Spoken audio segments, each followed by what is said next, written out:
ಒಂದು ಅಸಮತೋಲನಗಳು ಸಾಕಷ್ಟು ಅಸಮಾಧಾನವನ್ನು ಉಂಟು ಮಾಡಬಹುದು. ಈ ತರದ ಉಪನ್ಯಾಸ ಮಾಲಿಕೆಯನ್ನ ಈ ಭಂಡಾರ ಪ್ರಕಾಶನದ ವತಿಯಿಂದ ಮುಂದೆನೂ ಹಮ್ಮಿಕೊಳ್ಳೋ ಯೋಜನೆ ಇದೆ ಅಂತ ಬಸವರಾಜ್ ಅವರು ಹೇಳಿದ್ದಾರೆ. ಈ ಒಂದು ಕೊರತೆಯನ್ನ ಆಗ ಗಮನದಲ್ಲಿ ಇಟ್ಕೊಳ್ತೀನಿ ಅಂತನೂ ಅವರು ಆಶ್ವಾಸನೆ ನೀಡಿದ್ದಾರೆ. ಸಾಮಾನ್ಯವಾಗಿ ನಮ್ಮ ನಮ್ಮ ಈ ವಿಚಾರ ಸಂಕಿರಣಗಳು ನಡೆಯೋ ಹಾಗೆ ಅಂದ್ರೆ ಒಂದು ನಿರ್ದಿಷ್ಟವಾದ ಸ್ಥಳದಲ್ಲಿ ಒಂದು ನಿರ್ದಿಷ್ಟವಾದ ವೇದಿಕೆಯ ಮೇಲೆ ಈ ಕಾರ್ಯಕ್ರಮ ನಡೆದಿದ್ರೆ ಅದು ಹೆಚ್ಚು ಆಪ್ಯಾಯಮಾನವಾಗ್ತಿತ್ತು. ಆದ್ರೂ ಈ ತರದ ಚರ್ಚೆಗಳಿಗೆ ವಿದ್ಯುನ್ಮಾನ ಮಾಧ್ಯಮ ಹೆಚ್ಚು ಜನಪರ ಅನುಭವದಾದಂತ ಒಂದು ಆವರಣ ಈಗ ನಿರ್ಮಾಣ ಆಗ್ತಾ ಇದೆ ಅಂತ ನನಗೆ ಅನ್ನಿಸ್ತದೆ. ಯಾಕೆಂದ್ರೆ ಈ ಕಾರ್ಯಕ್ರಮ ಆಯೋಜಿಸುವಂತ ವ್ಯಕ್ತಿಗಳಿಗೆ ಅಥವಾ ಸಂಸ್ಥೆಗಳಿಗೆ ವಿಶೇಷವಾದ ಯಾವುದೇ ಖರ್ಚು ವೆಚ್ಚವಿಲ್ಲದೆ ಅದನ್ನ ನಡೆಸೋದು ಸಾಧ್ಯವಾಗ್ತದೆ. ಇಲ್ಲದಿದ್ರೆ ನೋಡಿ ಇದರಲ್ಲಿ ಭಾಗವಹಿಸುವ ವ್ಯಕ್ತಿಗಳ ಪ್ರಯಾಣದ ಖರ್ಚು, ವಸತಿ, ಊಟ, ಸಭಾಂಗಣವೊಂದಕ್ಕೆ ಬೇಕಾಗುವಂತ ಬಾಡಿಗೆ ಹೀಗೆ 70-80 ಸಾವಿರ ಅಥವಾ ಅದಕ್ಕಿಂತ ಹೆಚ್ಚು ಖರ್ಚಾಗ್ಬೋದು. ಇಲ್ಲಿ ಅದರ ಅಗತ್ಯ ಇಲ್ಲ. ಅಷ್ಟೇ ಅಲ್ಲ, ಈ ಯೂಟ್ಯೂಬ್ ನಂತ ಮಾಧ್ಯಮಗಳ ಮೂಲಕ ಇದು ವಿಶ್ವದ ದೂರದ ದೇಶಗಳವರೆಗೂ ಮುಟ್ಟಿಸ್ಬೋದು. ಅಲ್ಲಿ ಅದು ಈ ಯೂಟ್ಯೂಬ್ ಅನ್ನೋ ಮಾಧ್ಯಮ ಇರೋವರೆಗೂ ಹಾಗೆ ಉಳ್ಕೋತದೆ. ಈ 19-20ನೇ ಶತಮಾನಗಳಲ್ಲಿ ಈ ನಮ್ಮ ವಿಮಾನ, ರೈಲು, ಮೋಟಾರ್ ವಾಹನಗಳು ಇವುಗಳ ಆಗಮನದಿಂದ ಆ ಒಂದು ಕಾಲದಿಂದ ಕಾಲ ದೇಶಗಳ ಬಗ್ಗೆ ಮಾನವರಿಗಿದ್ದ ಒಂದು ಪರಿಕಲ್ಪನೆ ಏನಿದೆಯಲ್ಲ ಅದರಲ್ಲಿ ಒಂದು ಆಮೂಲಾಗ್ರವಾದ ಬದಲಾವಣೆ ಆಗ್ತದೆ. ಬಹುಶಃ ಕಾಲ ದೇಶಗಳ ನಮ್ಮ ಪರಿಕಲ್ಪನೆ ಅಷ್ಟೇ ಮೌಲಿಕವಾದ ಮತ್ತೊಂದು ಪಲ್ಲಟಕ್ಕೆ ಗುರಿಯಾಗ್ತಾ ಇರೋ ಒಂದು ಐತಿಹಾಸಿಕ ಸಂದರ್ಭ ಇದು ಅಂತ ನನಗನ್ನಿಸ್ತದೆ. ನೂರಾರು ಅಥವಾ ಸಾವಿರಾರು ವರ್ಷಗಳ ಹಿಂದಿನ ಇತಿಹಾಸದ ಬಗ್ಗೆ ಮಾತನಾಡುವಾಗ ಸಾಮಾನ್ಯವಾಗಿ ನಾವು ಇಂಥ ದೂರಗಾಮಿಯಾದ ಪಲ್ಲಟಗಳ ನಂತರ ನಿರ್ಮಾಣವಾದಂತ ಹೊಸ ಒಂದು ಐತಿಹಾಸಿಕ ಆವರಣದಲ್ಲಿ ಅಥವಾ ಪರಿಸರದಲ್ಲಿ ನಿಂತ್ಕೊಂಡು ಆ ಪರಿಸರದಲ್ಲಿ ಮೂಡಿ ಬರುವಂತ ಪ್ರಶ್ನೆಗಳೇನಿದ್ದಾವೆ ಅವುಗಳಿಗೆ ಉತ್ತರ ಹುಡುಕ್ತಿರ್ತೇವೆ. ಹಾಗೆ ಮಾಡುವಾಗ ಮಾನವರ ಚಿಂತನೆಯ ಬುನಾದಿ ಅನ್ನಬಹುದಾದ ಕಾಲ ಮತ್ತು ದೇಶಗಳ ಕುರಿತಂತ ಪರಿಕಲ್ಪನೆ ಏನಿದೆಯಲ್ಲ ಅದರ ಹಿಂದೆ ಅದೆಷ್ಟು ಮಾರ್ಪಾಟುಗಳು ಸಂಭವಿಸಿರ್ಬೋದು, ಹಿಂದೆ ಅದಿದ್ದಕ್ಕಿಂತ ಈಗ ಅದು ಎಷ್ಟರ ಮಟ್ಟಿಗೆ ಭಿನ್ನವಾಗಿರ್ಬೋದು ಅನ್ನೋದನ್ನ ನಾವು ಮನಗಾಣೋದೇ ಇಲ್ಲ, ಅಥವಾ ಅದ್ರ ಬಗ್ಗೆ ನಾವು ಯೋಚನೆ ಮಾಡಕ್ ಹೋಗಲ್ಲ. ಆ ತರದಂತ ಅಂತ ಒಂದು ವಿಚಾರವನ್ನ ನಾವು ಹೆಚ್ಚಿಗೆ ಗಮನಕ್ಕೆ ತಂದ್ಕೊಳ್ಳೋದಿಲ್ಲ. ಇದು ಸಾಕಷ್ಟು ಕುತೂಹಲವನ್ನು ಹುಟ್ಟಿಸ್ತದೆ. ಮತ್ತು ನನ್ನ ಹಾಗೆ ಇತಿಹಾಸದ ಅಧ್ಯಯನವನ್ನೇ ವೃತ್ತಿ ಮಾಡ್ಕೊಂಡಿರುವಂತ ಕೆಲವರಿಗೆ ಎಲ್ರಿಗೂ ಅಂತ ನಾನು ಹೇಳೋದಿಲ್ಲ, ಒಂದು ತರಹದ ಮುಜುಗರವನ್ನು ಉಂಟು ಮಾಡ್ತದೆ. ಎಷ್ಟೋ ಸಲ ಈಗ ಈ ವೃತ್ತಿಪರ ಇತಿಹಾಸಕಾರರಿಗೆ ಇದು ಅನೇಕ ಗೊಂದಲಗಳನ್ನು ಉಂಟು ಮಾಡ್ಬೋದು. ಯಾಕೆಂದ್ರೆ ಈ ವೃತ್ತಿಪರ ಇತಿಹಾಸಕಾರರ ಹತ್ರ ಇತಿಹಾಸದ ಒಂದು ಆಗು ಹೋಗುಗಳ ಬಗ್ಗೆ ಅಷ್ಟು ಸ್ಪಷ್ಟವಾದ ಒಂದು ಚಿತ್ರ ಇರೋದಿಲ್ಲ. ಅವ್ರು ಹೆಚ್ಚೆಚ್ಚು ಓದ್ತಾರೆ, ಹೆಚ್ಚೆಚ್ಚು ಪ್ರಶ್ನೆಗಳನ್ನ ಕೇಳ್ತಾರೆ, ಆ ಪ್ರಶ್ನೆಗಳಿಗೆ ಉತ್ತರ ಕೊಂಡ್ಕೊಳ್ಳೋಕೆ ಅಂತ ಹೆಚ್ಚೆಚ್ಚು ಸಂಶೋಧನೆಗಳನ್ನ ಕೈಗೊಳ್ತಾರೆ. ಇವು ಮುಂದುವರೆದ ಹಾಗೆಲ್ಲ, ಅಂದ್ರೆ ಈ ಸಂಶೋಧನೆಗಳು ಮುಂದುವರೆದ ಹಾಗೆಲ್ಲ ಆರಂಭದಲ್ಲಿ ತಕ್ಕ ಮಟ್ಟಿಗೆ ಸ್ಪಷ್ಟವಾಗಿದ್ದ ಚಿತ್ರ ಏನಿದೆ ಅದು ಹೆಚ್ಚೆಚ್ಚು ಅಸ್ಪಷ್ಟವಾಗ್ತಾ ಹೋಗ್ತದೆ. ತಮಗೆ ಚೆನ್ನಾಗಿ ಗೊತ್ತಿತ್ತು ಅನ್ಕೊಂಡಂತ ವಿಚಾರಗಳ ಬಗ್ಗೆ ನಮ್ಗೆ ಅಷ್ಟಾಗಿ ಏನು ಗೊತ್ತಿಲ್ಲ ಅನ್ನೋಂತ ಒಂದು ಮನವರಿಕೆ ಉಂಟಾಗ್ತದೆ. ಉದಾಹರಣೆಗೆ ನನ್ನ ವಿಷಯನೇ ತಗೊಳ್ಳಿ. ನಾನು ಈ 2009ರಲ್ಲಿ ಬರೆದಂತ ಪುಸ್ತಕ ಪೃಥ್ವಿಯಲ್ಲಿ ಒದಗಿದ ಘಟವು, ಗುಂಡೂರಾಯರಿಗೆ ಅದರ ಪರಾಮರ್ಶೆ ಮಾಡಿದ್ರು. ಆಗ ಕರ್ನಾಟಕದ ಇತಿಹಾಸದ ಬಗ್ಗೆ ಯಾರು ಏನೇ ಕೇಳಿದ್ರು ಉತ್ತರ ಕೊಡುವಷ್ಟು ವಿಚಾರಗಳನ್ನ ತಿಳ್ಕೊಂಡಿದ್ದೀನಿ ಅಂತ ಭಾವಿಸ್ಕೊಂಡಿದ್ದೆ. ಈಗ 12 ವರ್ಷಗಳಾಗಿದ್ದಾವೆ. ಈಗ ಆ ಪುಸ್ತಕವನ್ನು ಓದಿದಾಗ ಇದು ನಾನೇ ಬರೆದಿದ್ದ ಅನ್ನಿಸ್ತದೆ. ಯಾಕೆಂದ್ರೆ ಅದರಲ್ಲಿ ಇದೇ ಸತ್ಯ ಅನ್ನುವಂತ ಒಂದು ಒಂದು ಇದು ಕಾಣ್ತೇವೆ. ಏನನ್ಬೋದು, ಒಂಥರ ಛಲ ಅನ್ಬೋದು, ಅಥವಾ ಒಂಥರ ಹುಂಬತನ ಅಂತಾನೆ ಇಟ್ಕೊಳ್ಳಿ. ಇವತ್ತು ಆ ಥರದ ಒಂದು ಪುಸ್ತಕ ಬರೆಯೋದು ಅಂದ್ರೆ ನನ್ನ ಕೈಲಿ ಬಹುಶಃ ಆಗ್ದಿರೋಂತ ಮಾತು. ಈಗ ಹೋದ ವರ್ಷ ಈ ಪುಸ್ತಕದ ಒಂದು ಮರುಮುದ್ರಣ ಆಯ್ತು. ಆಗ ಪ್ರಕಾಶಕರು ಶ್ರೀ ಅಕ್ಷರ ಅವರು ಇದ್ರಲ್ಲಿ ಏನಾದ್ರೂ ತಿದ್ದುಪಡಿಗಳು ಮಾಡೋದಿದ್ರೆ ತಿಳಿಸಿ ಅಂತ ಹೇಳಿದ್ರು. ಅದಕ್ಕೆ ಅಂತ ಪುಸ್ತಕನ ಮತ್ತೊಮ್ಮೆ ಓದಿದಾಗ ಬಹುತೇಕ ಎಲ್ಲ ಪುಟಗಳಲ್ಲೂ ಸಾಕಷ್ಟು ತಿದ್ದುಪಡಿಗಳು ಬೇಕು ಅನ್ನೋಂತ ಒಂದು ಒಂದು ಸ್ಥಿತಿ ಅದ್ರಲ್ಲಿ ಕಂಡು ಬಂತು. ಹೀಗಾಗಿ ಏನು ತಿದ್ದದೆ ಕೆಲವು ಫ್ಯಾಕ್ಚುಯಲ್ ಎರರ್ಸ್ ಇದ್ವು, ಗಡಿಬಿಡಿಲಿ ಕೆಲವು ತಪ್ಪುಗಳಾಗ್ಬಿಟ್ಟಿದ್ವು. ಉದಾಹರಣೆಗೆ ಈಗ ಕೂಡಲ ಸಂಗಮ ಅನ್ನೋದು ಮಲಪ್ರಭಾ ತುಂಗಭದ್ರಾ ನದಿಗಳ ಸಂಗಮ ಅಂತ ಬರೆದ್ಬಿಟ್ಟಿದೆ. ಅದು ಮಲಪ್ರಭಾ ಕೃಷ್ಣಾ ನದಿಗಳ ಸಂಗಮ. ಇಂಥ ಒಂದೆರಡು ಫ್ಯಾಕ್ಚುಯಲ್ ಎರರ್ಸ್ ಬಿಟ್ಟು ಬೇರೆ ಏನು ತಿದ್ದಕ್ ಹೋಗ್ಲೇ ಇಲ್ಲ. ಈ ಒಂದು ಮಾತು ಇವತ್ತಿನ ನನ್ನ ಉಪನ್ಯಾಸಕ್ಕೂ ಅನ್ವಯಿಸ್ತದೆ. ಇವತ್ತು ಯಾವ ವಿಷಯದ ಬಗ್ಗೆ ಮಾತನಾಡ್ತಿದ್ದೇನೋ ಅದ್ರ ಬಗ್ಗೆ ನನ್ನಲ್ಲಿ ಅನೇಕ ಪ್ರಶ್ನೆಗಳಿವೆ, ಎಷ್ಟೋ ವಿಚಾರಗಳು ಅಸ್ಪಷ್ಟವೂ ಆಗಿವೆ. ಸೊ ಈ ಪ್ರಶ್ನೆಗಳನ್ನ, ಈ ಒಂದು ಅಸ್ಪಷ್ಟತೆ ಏನಿದೆ ಅದನ್ನ ನಿಮ್ ಜೊತೆ ಹಂಚ್ಕೊಳ್ಳೋದು ಇವತ್ತಿನ ನನ್ನ ಈ ಉಪನ್ಯಾಸದ ಒಂದು ಉದ್ದೇಶ. ಆದ್ರಿಂದ ಈ ವಿಷಯದ ಬಗ್ಗೆ ಆಸಕ್ತಿ ಇರತಕ್ಕಂಥ ಸ್ನೇಹಿತರಲ್ಲಿ ಇನ್ನಷ್ಟೇನಾದ್ರೂ ಕುತೂಹಲ ಮೂಡಿ ಬಂದು ಅವರು ಹೆಚ್ಚಿನ ಅಧ್ಯಯನ ಕೈಗೊಳ್ಳಬಹುದು ಅಂತ ಒಂದು ಅನಿಸಿಕೆ ಕೂಡ ಇದೆ ನನಗೆ. ಧವಳಿಕರ್ ಅಂದ್ರೆ ಮಧುಕರ್ ಕೇಶವ್ ಧವಳಿಕರ್ ಅಂತ ಅವ್ರ ಹೆಸರು. ಅವರು ಪ್ರಾಕ್ತನ ಶಾಸ್ತ್ರಜ್ಞರು. ಕರ್ನಾಟಕದಲ್ಲಿ ಹಿಂದೆ ಇದ್ದಂತ ಒಂದು ಹೆಣ್ಣು ದೇವತೆಯ ಬಗ್ಗೆ ಸಂಶೋಧನೆಯನ್ನು ಕೈಗೊಂಡಿದ್ರು. ಅದರ ಒಂದು ಸಮೀಕ್ಷೆಯನ್ನ, ಒಂದು ಸಣ್ಣ ಒಂದು ಅವಲೋಕನವನ್ನ ನಿಮ್ಮ ಮುಂದೆ ಇಡೋದು, ಹಾಗಿಡೋ ಮೂಲಕ ನನ್ನ ಸಾಕಷ್ಟು ಪ್ರಾಥಮಿಕ ಅನ್ನಬಹುದಾದ ಅಥವಾ ಹಸಿ ಅನ್ನಬಹುದಾದ ಕೆಲವು ಅಭಿಪ್ರಾಯಗಳನ್ನ ನಿಮ್ ಮುಂದೆ ಇಡಕ್ಕೆ ಇಷ್ಟಪಡ್ತೇನೆ. ಧವಳಿಕರ್ ಈಗಾಗ್ಲೇ ಹೇಳಿದ ಹಾಗೆ ಒಬ್ಬ ಪ್ರಾಕ್ತನ ಶಾಸ್ತ್ರಜ್ಞರು, ಆರ್ಕಿಯಾಲಜಿಸ್ಟ್, ಮಹಾರಾಷ್ಟ್ರ ಮೂಲದವರು. 1930ರಲ್ಲಿ ಅವರ ಜನನ. 2018ರಲ್ಲಿ ಅಂದ್ರೆ 3 ವರ್ಷದ ಹಿಂದೆ ಅವರು ತೀರ್ಕೊಂಡ್ರು. 1952ರಲ್ಲಿ BA ಪದವಿಯನ್ನ ಪಡಿತಾರೆ. BA ಅವರು ಓದಿದ್ದು ಅರ್ಥಶಾಸ್ತ್ರ ಮತ್ತು ರಾಜನೀತಿಯಲ್ಲಿ, ಪೊಲಿಟಿಕಲ್ ಸೈನ್ಸ್ ಅಲ್ಲಿ. 53ರಲ್ಲಿ, 1 ವರ್ಷದ ನಂತರ, ASI ನಲ್ಲಿ ಅಂದ್ರೆ ಆರ್ಕಿಯಾಲಜಿಕಲ್ ಸರ್ವೆ ಆಫ್ ಇಂಡಿಯಾದಲ್ಲಿ ಅವರಿಗೆ ನೌಕರಿ ಸಿಗ್ತದೆ, ಟೆಕ್ನಿಕಲ್ ಅಸಿಸ್ಟೆಂಟ್ ಅನ್ನೋ ಹುದ್ದೆಯಲ್ಲಿ. ಸೊ 12 ವರ್ಷ ಅಲ್ಲೇ ಸೇವೆಯಲ್ಲಿ ಇರ್ತಾರೆ, ಅಂದ್ರೆ 1965ರವರೆಗೆ ಇರ್ತಾರೆ. ಸೊ ಈ ಅವಧಿಯಲ್ಲಿ ಪ್ರಾಕ್ತನ ಶಾಸ್ತ್ರದ ಬಗ್ಗೆ ಮತ್ತು ಪ್ರಾಚೀನ ಭಾರತದ ಇತಿಹಾಸದ ಬಗ್ಗೆ ಅವರಿಗೆ ಸಾಕಷ್ಟು ಆಸಕ್ತಿ ಮೂಡ್ತದೆ. ಹೀಗಾಗಿ 58ರಲ್ಲಿ ಅಂದ್ರೆ ನೌಕರಿ ಇರುವಾಗ್ಲೇನೆ ಅವರು MA ಮಾಡ್ತಾರೆ. 64ರಲ್ಲಿ ಪೂನಾ ವಿಶ್ವವಿದ್ಯಾಲಯದಿಂದ ಪ್ರಾಕ್ತನ ಶಾಸ್ತ್ರದಲ್ಲಿ PhD ಪಡಿತಾರೆ.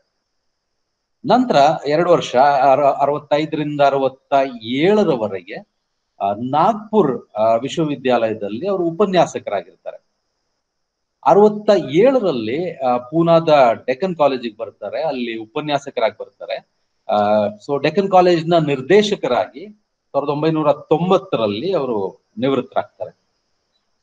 ಮಹಾರಾಷ್ಟ್ರ, ಗುಜರಾತ್, ಮಧ್ಯಪ್ರದೇಶ್ ಇಂಥ ರಾಜ್ಯಗಳಲ್ಲಿ ಅವರು ಅನೇಕ ಉತ್ಖನನಗಳನ್ನು ನಡೆಸಿದ್ದಾರೆ. ಈಗ ಈ ಇನಾಮ್ಗಾಂವ್ ಅಥವಾ ಕಾಯಾಥಾ ಈ ತರದ ಅನೇಕ ಪ್ರಮುಖ ಪ್ರಾಗೈತಿಹಾಸಿಕ ನೆಲೆಗಳನ್ನ ಅವರು ಎಕ್ಸ್ಕವೇಟ್ ಮಾಡಿದ್ದಾರೆ. ಬೇರೆ ಕಡೆಗಳಲ್ಲೂ ಇದು ಮಾಡಿದ್ದಾರೆ ಉತ್ಖನನಗಳನ್ನು. ಉದಾಹರಣೆಗೆ ಅಸ್ಸಾಂನಲ್ಲಿ ಗುವಾಹಟಿಯಲ್ಲಿ ಮಾಡಿದ್ದಾರೆ. ಕರ್ನಾಟಕದಲ್ಲಿ ಕೊಡಗು ಜಿಲ್ಲೆಯಲ್ಲಿ ಹೆಗ್ಗಡೆಹಳ್ಳಿ ಅಂತ ಒಂದು ಬೃಹತ್ ಶಿಲಾಯುಗದ ನೆಲೆ ಇರುವಂತ ಊರಿದೆ, ಅಲ್ಲಿ ಉತ್ಖನನನ್ನ ನಡೆಸಿದ್ದಾರೆ. ಇದು 1970ರಲ್ಲಿ.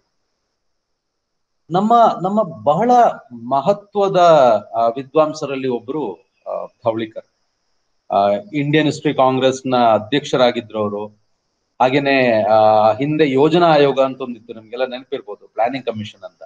ಅದರ ಒಂದು ಸಾಂಸ್ಕೃತಿಕ ಸಲಹಾ ಮಂಡಳಿಯ ಸದಸ್ಯರಾಗಿದ್ರು, ಪದ್ಮಶ್ರೀ ಪಡೆದಿದ್ರು.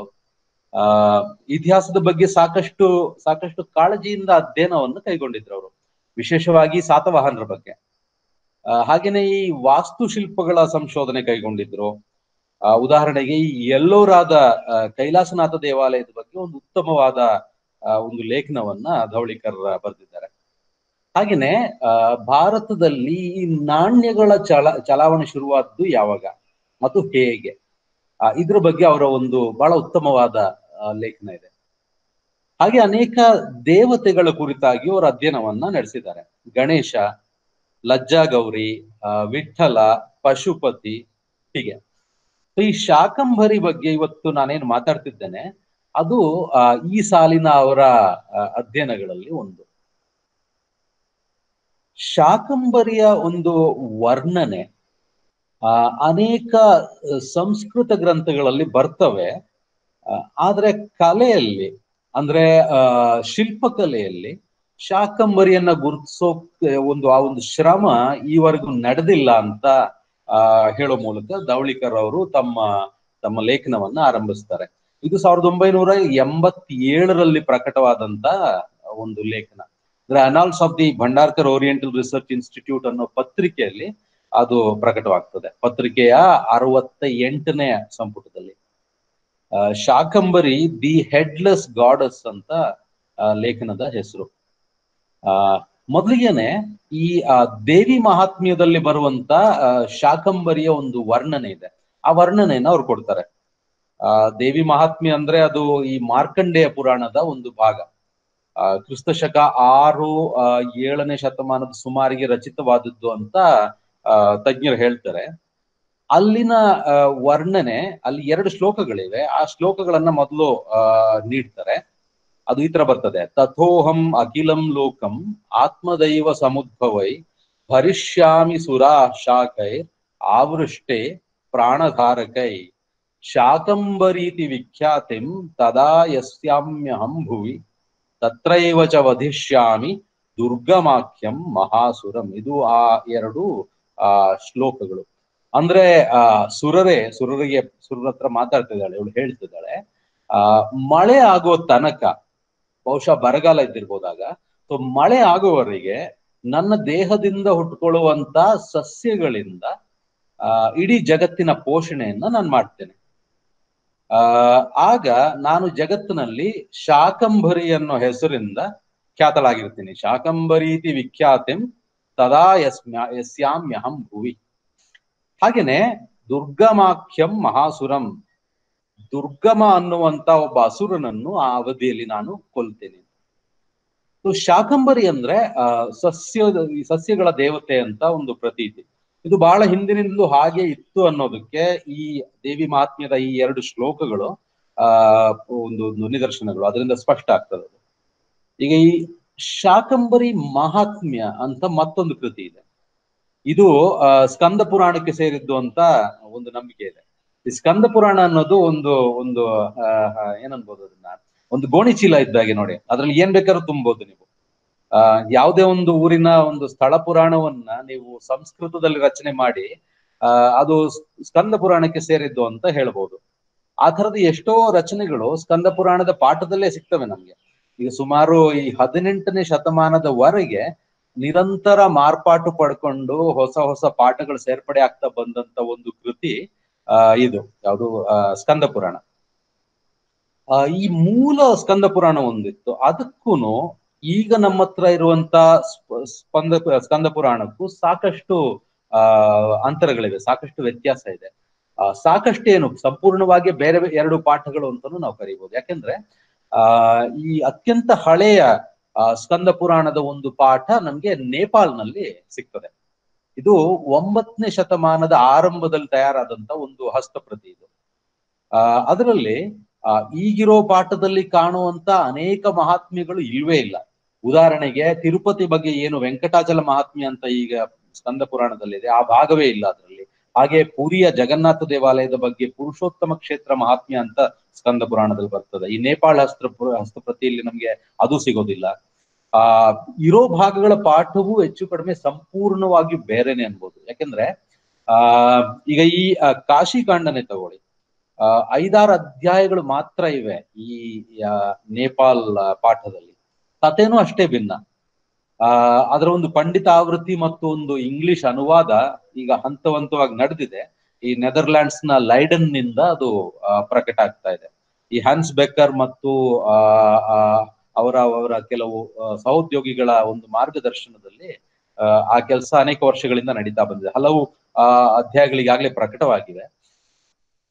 ಈ ಶಾಕಂಬರಿ ಮಹಾತ್ಮ್ಯ ಅಂತ ಏನ್ ಹೇಳ್ದೆ, ಅದರ ಪಾಠ ಈ ಸ್ಕಂದ ಪುರಾಣದಲ್ಲಿ ಇಲ್ಲ, ಎರಡರಲ್ಲೂ ಇಲ್ಲ. ಹಳೆಯ ಸ್ಕಂದ ಪುರಾಣದಲ್ಲೂ ಇಲ್ಲ, ಈಗ ನಮ್ಮ ಹತ್ರ ಇರೋ ಪಾಠದಲ್ಲೂ ಇಲ್ಲ. ಇದೆ ಅನ್ನೋದು, ಆ ಪಾಠ ಇದೆ ಅನ್ನೋದು ಕೇವಲ ಒಂದು ಒಂದು ಸ್ಥಳೀಯರ ನಂಬಿಕೆ ಅಥವಾ ಅವರ ಒಂದು ವಾದ. ಈ ಮಹಾತ್ಮ್ಯ ಏನಿದೆ ಇದು ಮಹಾಕೂಟಕ್ಕೆ ಸಂಬಂಧಪಟ್ಟದ್ದು. ಮಹಾಕೂಟ ಅಂದ್ರೆ ಈ ಬಾದಾಮಿಯಿಂದ ಪೂರ್ವಕ್ಕೆ ಸುಮಾರು 3-4 ಕಿಲೋಮೀಟರ್ ದೂರದಲ್ಲಿದೆ. ನೇರವಾದ ರಸ್ತೆ ಇಲ್ದಿರೋದ್ರಿಂದ ಸುತ್ತಿ ಬಳಸಿ ಬರ್ಬೇಕಾಗ್ತದೆ. ಹೀಗಾಗಿ ಒಂದು 15 ಕಿಲೋಮೀಟರ್ ಆಗ್ಬೋದು. ಮಹಾಕೂಟದಲ್ಲಿ 1 ಕೋಟಿ ಶಿವಲಿಂಗಗಳಿವೆ. ಆದ್ರಿಂದಲೇ ಅದು ಇಷ್ಟು ಪ್ರಸಿದ್ಧವಾಗಿರೋದು ಅಂತ ಈ ಮಹಾತ್ಮ್ಯ ಹೇಳ್ತದೆ. ಶಾಕಂಬರಿ ಮಹಾತ್ಮ್ಯ ಅಲ್ಲಿನ ಒಂದು ದೇವಿಯನ್ನ ಲಜ್ಜಾ ಗೌರಿ ಅಂತ ಗುರುತಿಸ್ತದೆ. ಈಗ ಈ ಪ್ರದೇಶದಲ್ಲಿ ಒಂದು ಶಾಕಂಬರಿ ಪೀಠ ಇದೆ. ಅದು ಶಕ್ತಿ ಪೀಠಗಳಲ್ಲಿ ಒಂದು ಅಂತ ಸ್ಥಳೀಯರ ನಂಬಿಕೆ. ಅಲ್ಲಿ ನಡೆಯೋದು ಬನಶಂಕರಿ ಆರಾಧನೆ. ಹೀಗಾಗಿ ಬನಶಂಕರಿ ಹಾಗೂ ಈ ಶಾಕಂಬರಿ ಒಂದೇ ದೇವತೆ ಅಂತ ಹೇಳ್ಬೋದು. ಈಗ ಈ ಶಾಕಂಬರಿಯ ಒಂದು ಸ್ಥಳೀಯ ಹೆಸರು ಬನಶಂಕರಿ ಅಂತ ನನ್ನ ಒಂದು ಅನಿಸಿಕೆ. ಆದ್ರೆ ಈ ಪೀಠ ಮಹಾಕೂಟದಲ್ಲಿಲ್ಲ. ಮಹಾಕೂಟ ಬಾದಾಮಿಯಿಂದ ಪೂರ್ವ ಅಲ್ಲ, ಅದು ಈಶಾನ್ಯ ದಿಕ್ಕಿನಲ್ಲಿದೆ. ಅದು ನಾರ್ತ್ ಈಸ್ಟ್ ಅಲ್ಲಿ ಬರ್ತದೆ. ಬನಶಂಕರಿ ದೇವಾಲಯ ಈಗಾಗಲೇ ಹೇಳಿದ್ನಲ್ಲ, ಅದು ಬಾದಾಮಿಯಿಂದ ಆಗ್ನೇಯಕ್ಕೆ ಸುಮಾರು ಒಂದು 6-7 ಕಿಲೋಮೀಟರ್ ದೂರದಲ್ಲಿ ಚೊಳಚಗುಡ್ಡ ಅಂತ ಒಂದು ಊರಿದೆ, ಅಲ್ಲಿ ಬರ್ತದೆ. ಈಗ ಈ ಶಾಕಂಬರಿ ಮಹಾತ್ಮ್ಯವನ್ನು ಪತ್ತೆ ಹಚ್ಚಿ ಅದನ್ನ ಸಂಶೋಧನೆಗೆ ಒಡ್ಡಿದವರು ಮರಾಠಿ ಭಾಷೆಯ ಅತ್ಯುತ್ತಮ ಸಂಶೋಧಕರಲ್ಲಿ ಒಬ್ಬರಾದಂತ ಶ್ರೀ ರಾಚಿಂ ಢೇರೆ ಅವರು. ಸೊ ಈ ವಿಷಯವಾಗಿ ಅವರು ಲಜ್ಜಾ ಗೌರಿ ಅನ್ನೋ ಒಂದು ಪುಸ್ತಕವನ್ನು ಬರೆದಿದ್ದಾರೆ. ಅದು ಅವರ ಬಹುಚರ್ಚಿತ ಕೃತಿಗಳಲ್ಲಿ ಒಂದು. ಈಗ ಧವಳಿಕರ್ ಅವರು ಈ ಅಧ್ಯಯನವನ್ನ ಆಧಾರವಾಗಿ ಇಟ್ಕೊಂಡೇನೆ ತಮ್ಮ ಶೋಧವನ್ನು ಕೈಗೊಳ್ತಾರೆ. ಢೇರೆ ಅವರ ಪ್ರಕಾರ ಈ ಶಾಕಂಬರಿ ಮಹಾತ್ಮ್ಯದ ಈ ದೇವತೆ ಲಜ್ಜಾ ಗೌರಿ. ಯಾಕೆಂದ್ರೆ ಆ ಪಾಠದಲ್ಲಿ ಆತರ ಬರ್ತದೆ. ಸೊ ಇವತ್ತು ವಿದ್ವಾಂಸರು ಯಾವ್ದನ್ನ ಲಜ್ಜಾ ಗೌರಿ ಅಂತ ಕರೀತಾರೋ, ಸೊ ಆ ದೇವತೆಯ ಶಿಲ್ಪಗಳು ಈ ಕರ್ನಾಟಕದಲ್ಲಿ, ಮಹಾರಾಷ್ಟ್ರದಲ್ಲಿ ಮತ್ತು ತೆಲಂಗಾಣಗಳಲ್ಲಿ ಅನೇಕ ಊರುಗಳಲ್ಲಿ ಸಿಗ್ತವೆ ನಮ್ಗೆ.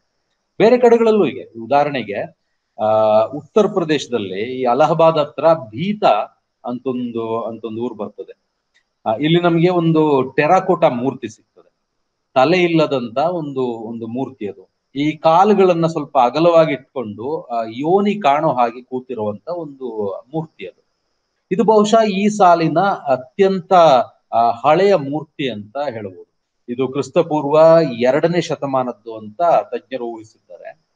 ಈ ಲಜ್ಜಾ ಗೌರಿ ಅಂತ ಇವತ್ತು ನಾವು ಯಾವುದನ್ನ ಕರಿತೀವೋ ಆ ಮೂರ್ತಿಗಳು ಎಲ್ಲವೂ ಇದೇ ಮಾದರಿಯಲ್ಲಿರುವಂಥದ್ದು. ಸಾಮಾನ್ಯವಾಗಿ ತಲೆ ಇರಬೇಕಾದಲ್ಲಿ ತಲೆ ಇರೋದಿಲ್ಲ, ಬದಲಿಗೆ ಒಂದು ತಾವರೆಯ ಹೂ ಇರ್ತದೆ. ಈಗ ತೆಲಂಗಾಣದಲ್ಲಿ ಕೆಲವೊಮ್ಮೆ ಈ ತಾವರೆಗೆ ಬದಲು ಒಂದು ಚಕ್ರವನ್ನ ಕಾಣ್ತೀವಿ. ಅದು ಚಕ್ರ ಅಂತ ವಿದ್ವಾಂಸರು ಹೇಳ್ತಾರೆ. ಬಟ್ ನನಗನ್ಸೋದು ಬಹುಶಃ ಈ ತಾವರೆಯನ್ನೇ ಅಲ್ಲಿ ಕೆತ್ತಿರುವಂತ ರೀತಿ ಅದು ಚಕ್ರದಂತೆ ಕಾಣುವ ಹಾಗೆ ಮಾಡಿದೆ ಅಂತ ನನಗನ್ನಿಸ್ತದೆ. ಈಗ ಈ ಮಹಾಕೂಟದ ಹತ್ರ ಅಂತದೊಂದು ಮೂರ್ತಿ ಸಿಕ್ಕಿದೆ. ಈಗ ಅದು ಈ ಬಾದಾಮಿಯ ಒಂದು ವಸ್ತು ಸಂಗ್ರಹಾಲಯದಲ್ಲಿದೆ. ಮಹಾಕೂಟದಿಂದ ನಾವು ದಕ್ಷಿಣಕ್ಕೆ ಸುಮಾರು 3 ಕಿಲೋಮೀಟರ್ ಬಂದಾಗ ಅಲ್ಲಿ ಒಂದು ನಾಗನಾಥ ದೇವಾಲಯ ಇದೆ. ಆ ಸ್ಥಳವನ್ನ ನಾಗನಾಥನ ಕೊಳ್ಳ ಅಂತ ಕರೀತಾರೆ. ಅಲ್ಲಿ ಪತ್ತೆ ಆದಂತ ಮೂರ್ತಿ ಇದು ಮೂಲತಃ ಶಾಕಂಬರಿಯ ಮೂರ್ತಿ ಅನ್ನೋದು ಧವಳಿಕರ್ ಅವರ ವಾದ. ಇಲ್ಲಿ ಶಾಕಂಬರಿ ಆರಾಧನೆ ನಡೆದಿತ್ತು ಅನ್ನೋದು ಸ್ಪಷ್ಟವಾಗಿದೆ. ಚೊಳಚಗುಡ್ಡದಲ್ಲಿ ಆಕೆಯ ಪೀಠ ಇದೆ. ಈಗ ಮಹಾಕೂಟದ ಸ್ಥಳ ಮಹಾತ್ಮ್ಯವನ್ನ ಸ್ಥಳದಲ್ಲಿ ಶಾಕಂಬರಿ ಇತ್ತು ಅಂತ ಆ ಮಹಾತ್ಮ್ಯವು ಕರೀತಾರೆ. ಯಾಕಂದ್ರೆ ಮಹಾತ್ಮ್ಯ ಹೆಸರೇನೆ ಶಾಕಂಬರಿ ಮಹಾತ್ಮ್ಯ ಅಂತ. ಸೊ ಇಲ್ಲಿ ಬರೋ ಈ ಶಾಕಂಬರಿ ಲಜ್ಜಾ ಗೌರಿ ಅನ್ನೋದು, ಲಜ್ಜಾ ಗೌರಿ ಆರಂಭ ರೂಪ ಅನ್ನೋದು ಇವರ ವಾದ, ಧವಳಿಕರ್ ಅವರ ವಾದ. ಅದಕ್ಕೆ ಅವರು ಸ್ಕಂದ ಪುರಾಣದ ಈ ಕಾಶಿ ಕಾಂಡದಿಂದಲೂ ಒಂದು ಒಂದು ಪುರಾವೆಯನ್ನ ನೀಡ್ತಾರೆ. ಇದು ನೇಪಾಳದಲ್ಲಿ ಸಿಕ್ತು ಅಂತ ಹೇಳಿದ್ನಲ್ಲ, ಆ ಹಳೆಯ ಇದ್ರಲ್ಲಿಲ್ಲ, ಆ ಹಳೆಯ ಸ್ಕಂದ ಪುರಾಣದ ಹಸ್ತಪ್ರತಿಯಲ್ಲಿಲ್ಲ. ಈಗಿನ ಈಗ ಪ್ರಚಲಿತವಿರುವಂತ ಸ್ಕಂದ ಪುರಾಣದಿಂದ ತಗೊಂಡದ್ದು. ಸೊ ಅದರಲ್ಲಿ ಒಂದು ಒಂದು ಶ್ಲೋಕ ಬರ್ತದೆ, ಕ್ಷೇಮಂಕರಿ ಸಿದ್ಧಕರಿ ಛಿನ್ನಮಸ್ತ ಶುಭಾನನ ಶಾಕಂಭರಿ ಮೋಕ್ಷಲಕ್ಷ್ಮಿ ತ್ರಿವರ್ಗ ಫಲದಾಯಿನಿ ಅಂತ. ಇಲ್ಲಿ ಶಾಕಂಬರಿಯನ್ನ ಛಿನ್ನಮಸ್ತ ಅಂತ ಕರೆದಿದ್ದಾರೆ ಅಂತ ಧೌಳಿಕರ್ ಹೇಳ್ತಾರೆ. ಈಗ ಈ ಛಿನ್ನಮಸ್ತ ಅನ್ನೋ ಬೇರೆನೆ ಒಂದು ದೇವತೆಯನ್ನ ಈ ಶಾಕ್ತ ಪಂಥಗಳಲ್ಲಿ ಕಾಣಬಹುದು.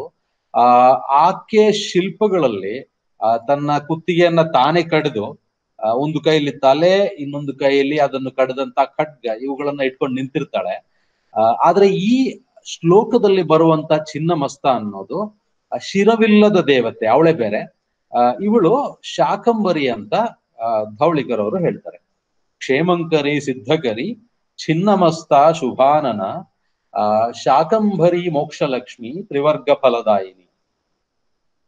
ಇದು ಒಪ್ಕೊಳ್ಳೋಕ್ಕೆ ಸಾಧ್ಯವಲ್ಲದ ಒಂದು ಒಂದು ವಾದ ಅಂತ ಹೇಳ್ಬೇಕಾಗ್ತದೆ.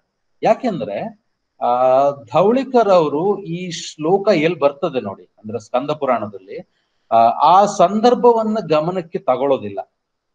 ಸ್ಕಂದ ಪುರಾಣದ ಈ ಈ ಅಧ್ಯಾಯದಲ್ಲಿ ಅಗಸ್ತ್ಯ ಮಹರ್ಷಿ ಸ್ಕಂದನಿಗೆ ಅಂದ್ರೆ ಕಾರ್ತಿಕೇಯನಿಗೆ ಒಂದು ಪ್ರಶ್ನೆಯನ್ನು ಕೇಳ್ತಾನೆ.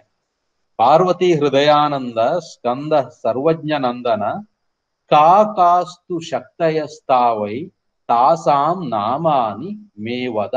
ಅಂದ್ರೆ ಶಕ್ತಿಯರು ಯಾರ್ಯಾರು, ಕಾಸ್ತು ಶಕ್ತಯ, ಅವರು ಯಾರ್ಯಾರು, ಅವರ ಹೆಸರುಗಳನ್ನು ನನಗೆ ಹೇಳು ಅಂತ ಅಗಸ್ತ್ಯ ಕೇಳ್ತಿದ್ದಾನೆ. ಆಗ ಸ್ಕಂದ ಅದಕ್ಕೆ ಉತ್ತರ ಕೊಡ್ತಾನೆ. ತ್ರೈಲೋಕ್ಯ ವಿಜಯೀತಾರ ಕ್ಷಮಾ ತ್ರೈಲೋಕ್ಯ ಸುಂದರಿ, ಈ ತರ ಶುರು ಆಗ್ತದೆ. ಅದು ಶಕ್ತಿಯರ ಒಂದು ಪಟ್ಟಿ. ಅದು ತ್ರೈಲೋಕ್ಯ ವಿಜಯೀತಾರ ಕ್ಷಮಾ ತ್ರೈಲೋಕ್ಯ ಸುಂದರಿ ತ್ರಿಪುರ ತ್ರಿಜಗನ್ಮಾತ ಭೀಮ ತ್ರಿಪುರ ಭೈರವಿ ಕಾಮಾಖ್ಯ ಕಾಮಲಕ್ಷ್ಮೀ ಚ ಧೃತಿಸ್ ತ್ರಿಪುರ ತಾಪನಿ ಜಯಾ ಜಯಂತಿ ವಿಜಯ ಜಲೇಶಿ ಚಾಪರಾಜಿತ. ಇದೊಂದು ಪಟ್ಟಿ ಇದು. ಅದರಲ್ಲಿ ಶಾಕಂಬರಿಯ ಉಲ್ಲೇಖನು ಬರ್ತದೆ. ಕ್ಷೇಮಂಕರಿ ಸಿದ್ಧಕರಿ ಚಿನ್ನಮಸ್ತ ಶುಭಾನನ ಶಾಕಂಭರಿ ಮೋಕ್ಷಲಕ್ಷ್ಮಿ ತ್ರಿವರ್ಗ ಫಲದಾಯಿನಿ. ಇಲ್ಲಿ ಶಾಕಂಭರಿ ಚಿನ್ನಮಸ್ತ ಇವರಿಬ್ರು ನಡುವೆ ಯಾವುದೇ ಒಂದು ಸಮೀಕರಣ ನಡೆಯೋದಿಲ್ಲ. ಇವು ಎರಡು ಭಿನ್ನ ಶಕ್ತಿಯರ ಹೆಸರುಗಳು. ಹೀಗಾಗಿ ಇಷ್ಟನ್ನ ಮಾತ್ರ ಸ್ಪಷ್ಟವಾಗಿ ಹೇಳ್ಬೋದು. ಬಾದಾಮಿ ಸುತ್ತಮುತ್ತ ಶಾಕಂಬರಿ ಆರಾಧನೆ ನಡೆದಿತ್ತು. ಅಲ್ಲಿ ಹಾಗೇನೆ ತಲೆಯ ಸ್ಥಾನದಲ್ಲಿ ತಾವರೆ ಹೂ ಇದ್ದಂತ ಓರ್ವ ನಗ್ನ ದೇವತೆ ಆರಾಧನೆಯೂ ನಡೆದಿತ್ತು. ಇವೆರಡು ಒಂದೇ ಅನ್ನೋ ನಿರ್ಣಯಕ್ಕೆ ಬರೋದು ನಮಗಂತೂ ಸಾಧ್ಯ ಅಂತ ಕಾಣೋದಿಲ್ಲ. ಯಾಕೆಂದ್ರೆ ನಮ್ಮ ಹತ್ರ ಇರುವಂತ ಪುರಾವೆಗಳ ಆಧಾರದ ಮೇಲೆ ಅದು ಹೇಳೋದು ಸ್ವಲ್ಪ ಕಷ್ಟ. ಈಗ ಒಂದೇ ಪ್ರದೇಶದಲ್ಲಿದ್ದಂತ ಎರಡು ಭಿನ್ನ ದೇವತೆಗಳಾಗಿರ್ಬೋದು ಇವರು ಅಂತ ನಮ್ಗನ್ಸ್ತದೆ. ಹಾಗಾದ್ರೆ ಇವತ್ತು ನಾವು ಲಜ್ಜಾ ಗೌರಿ ಅಂತ ಕರೆಯೋ ದೇವತೆ ಯಾರಿದ್ದಾಳೆ, ಆಕೆ ಯಾರು? ಕ್ರಿಸ್ತಪೂರ್ವ 2ನೇ ಶತಮಾನದಿಂದ ಸುಮಾರು ಕ್ರಿಸ್ತ ಶಕ 8-9ನೇ ಶತಮಾನದವರೆಗೆ ಭಾರತದ ವಿವಿಧ ಭಾಗಗಳಲ್ಲಿ ಕಂಡು ಬಂದಂತ ದೇವತೆ ಈಕೆ. ಈಗ ಈ ವಾಕಾಟಕ ಮತ್ತು ಈ ಬಾದಾಮಿ ಚಾಳುಕ್ಯರ ಕಾಲದಲ್ಲಿ ಮಹಾರಾಷ್ಟ್ರ, ಕರ್ನಾಟಕ, ತೆಲಂಗಾಣಗಳಲ್ಲೆಲ್ಲ ಅವಳು ಕಂಡು ಬರ್ತಾಳೆ. ಆ ಕಾಲದ ಯಾವ ಆಕರಗಳಲ್ಲೂ ಆಕೆಯನ್ನ ಲಜ್ಜಾ ಗೌರಿ ಅಂತ ಕರೀಲ್ಲ. ಅದು ನಾವು ಇವತ್ತು ಆಕೆ ಕೊಟ್ಟಿರೋ ಹೆಸರು. ಅವಳ ಶಿಲ್ಪಗಳ ಜೊತೆ ಶಾಸನಗಳು ಸಿಗೋದಿಲ್ಲ. ಶಾಸನಗಳಿದ್ದಿದ್ರೆ ಬಹುಶಃ ಅವಳು ಯಾವ ದೇವತೆ ಅಂತ ಪತ್ತೆ ಹಚ್ಚೋದು ಅಷ್ಟೊಂದು ಕಷ್ಟವಾಗ್ತಿರ್ಲಿಲ್ವೇನೋ. ಸೊ ಈ ಕಾಲದಲ್ಲಿ ಕರ್ನಾಟಕದಲ್ಲಿ ಶಾಕಂಬರಿ ಆರಾಧನೆ ನಡೆದಿತ್ತು ಅನ್ನೋದಕ್ಕೂ ನಮ್ಮಲ್ಲಿ ಯಾವುದೇ ಒಂದು ಪುರಾವೆಗಳಿಲ್ಲ ಅನ್ನೋದು ಮತ್ತೊಂದು ಸಂಗತಿ. ಅದು ನಂತರ ಬಂದಂತ ಒಂದು ಹೊಸ ವಿದ್ಯಮಾನ ಇರ್ಬೋದು. ಹೀಗಾಗಿ ಶಾಕಂಬರಿಯೇ ಈ ಲಜ್ಜಾ ಗೌರಿ ಅನ್ನೋ ಅಭಿಪ್ರಾಯ ಏನಿದೆ ನೋಡಿ, ಅದು ಅಷ್ಟೊಂದು ಸಮಂಜಸ ಅಂತ ಹೇಳಕ್ಕಾಗೋದಿಲ್ಲ. ಈಗ ಈ ಲಜ್ಜಾ ಗೌರಿ ಮೂರ್ತಿಗಳನ್ನ ತಕ್ಕ ಮಟ್ಟಿಗೆ ಹೋಲುವಂತ ಈ ಬೌದ್ಧರ ಒಬ್ಬ ದೇವತೆ ಇದ್ದಾಳೆ, ಹಾರೀತಿ ಅಂತ. ಆಕೆನು ಈ ಲಜ್ಜಾ ಗೌರಿ ಹಾಗೇನೆ ಕಾಲುಗಳನ್ನ ಅಗಲವಾಗಿ ಇಟ್ಕೊಂಡು ಕೂತಿರ್ತಾಳೆ. ಸಾಮಾನ್ಯವಾಗಿ ತನ್ನ ತನ್ನ ಎಡಭಾಗದಲ್ಲಿ ತೊಡೆ ಮೇಲೆ ಒಬ್ಬ ಮಗುವನ್ನು ಕೂಡ್ಸ್ಕೊಂಡಿರ್ತಾಳೆ. ಆದ್ರೆ ಈಕೆಗೆ ತಲೆ ಇದೆ. ಲಜ್ಜಾ ಗೌರಿ ಹಾಗೆ ತಲೆಗೆ ಬದಲಾಗಿ ಅಲ್ಲಿ ತಾವರೆಯ ಹೂವಿನ ಒಂದು ಒಂದು ಚಿತ್ರವೇನೂ ಇಲ್ಲ. ಈಗ ಈ ಚಿತ್ರಗಳನ್ನ ಸ್ವಲ್ಪ ನೋಡಿ, ಚಿತ್ರಗಳನ್ನ ಸ್ವಲ್ಪ ತೋರಿಸ್ತೀರಾ? ಒಂದು PPT ಇದೆ. ಬಸವರಾಜ್ ಅವರ ಯಾರ ಹತ್ರ ಇರ್ಬೋದು PPT?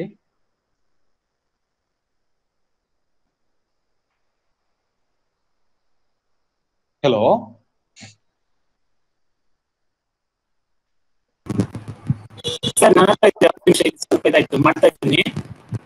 ಹಾ ಹಾ ಹಾ. ಇಲ್ಲಿ ಒಂದು 4-5 ಜನ ದೇವತೆಗಳ ಚಿತ್ರಗಳಿವೆ. ಅದೊಂದು ಕಂಪೇರ್ ಮಾಡೋದಕ್ಕೆ ಅನುಕೂಲ ಆಗ್ತದೆ ಅಂತ ಅದೊಂದು PPT ಮಾಡಿ. ಇಲ್ಲಿಂದ ಸ್ವಲ್ಪ ತೊಂದರೆ ಆಗ್ತಾ ಇತ್ತು ಅದನ್ನ ಅಪ್ಲೋಡ್ ಮಾಡೋದಕ್ಕೆ, ಅದಕ್ಕೆ ಮೇಲ್ ಮಾಡಿದ್ವಿ.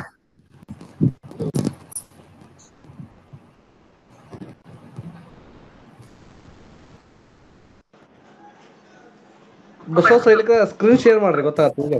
ಹಾ, ಯಾಕೋ ಆಗ್ತಿಲ್ಲ, ಆಗಿತ್ತು ಈಗ ಸ್ವಲ್ಪ. ಇಲ್ಲ, ನನಗೆ ಕಳ್ಸಿ ನೋಡುದು, ನಾನು ಪ್ರಯತ್ನ ಮಾಡ್ತೇನೆ.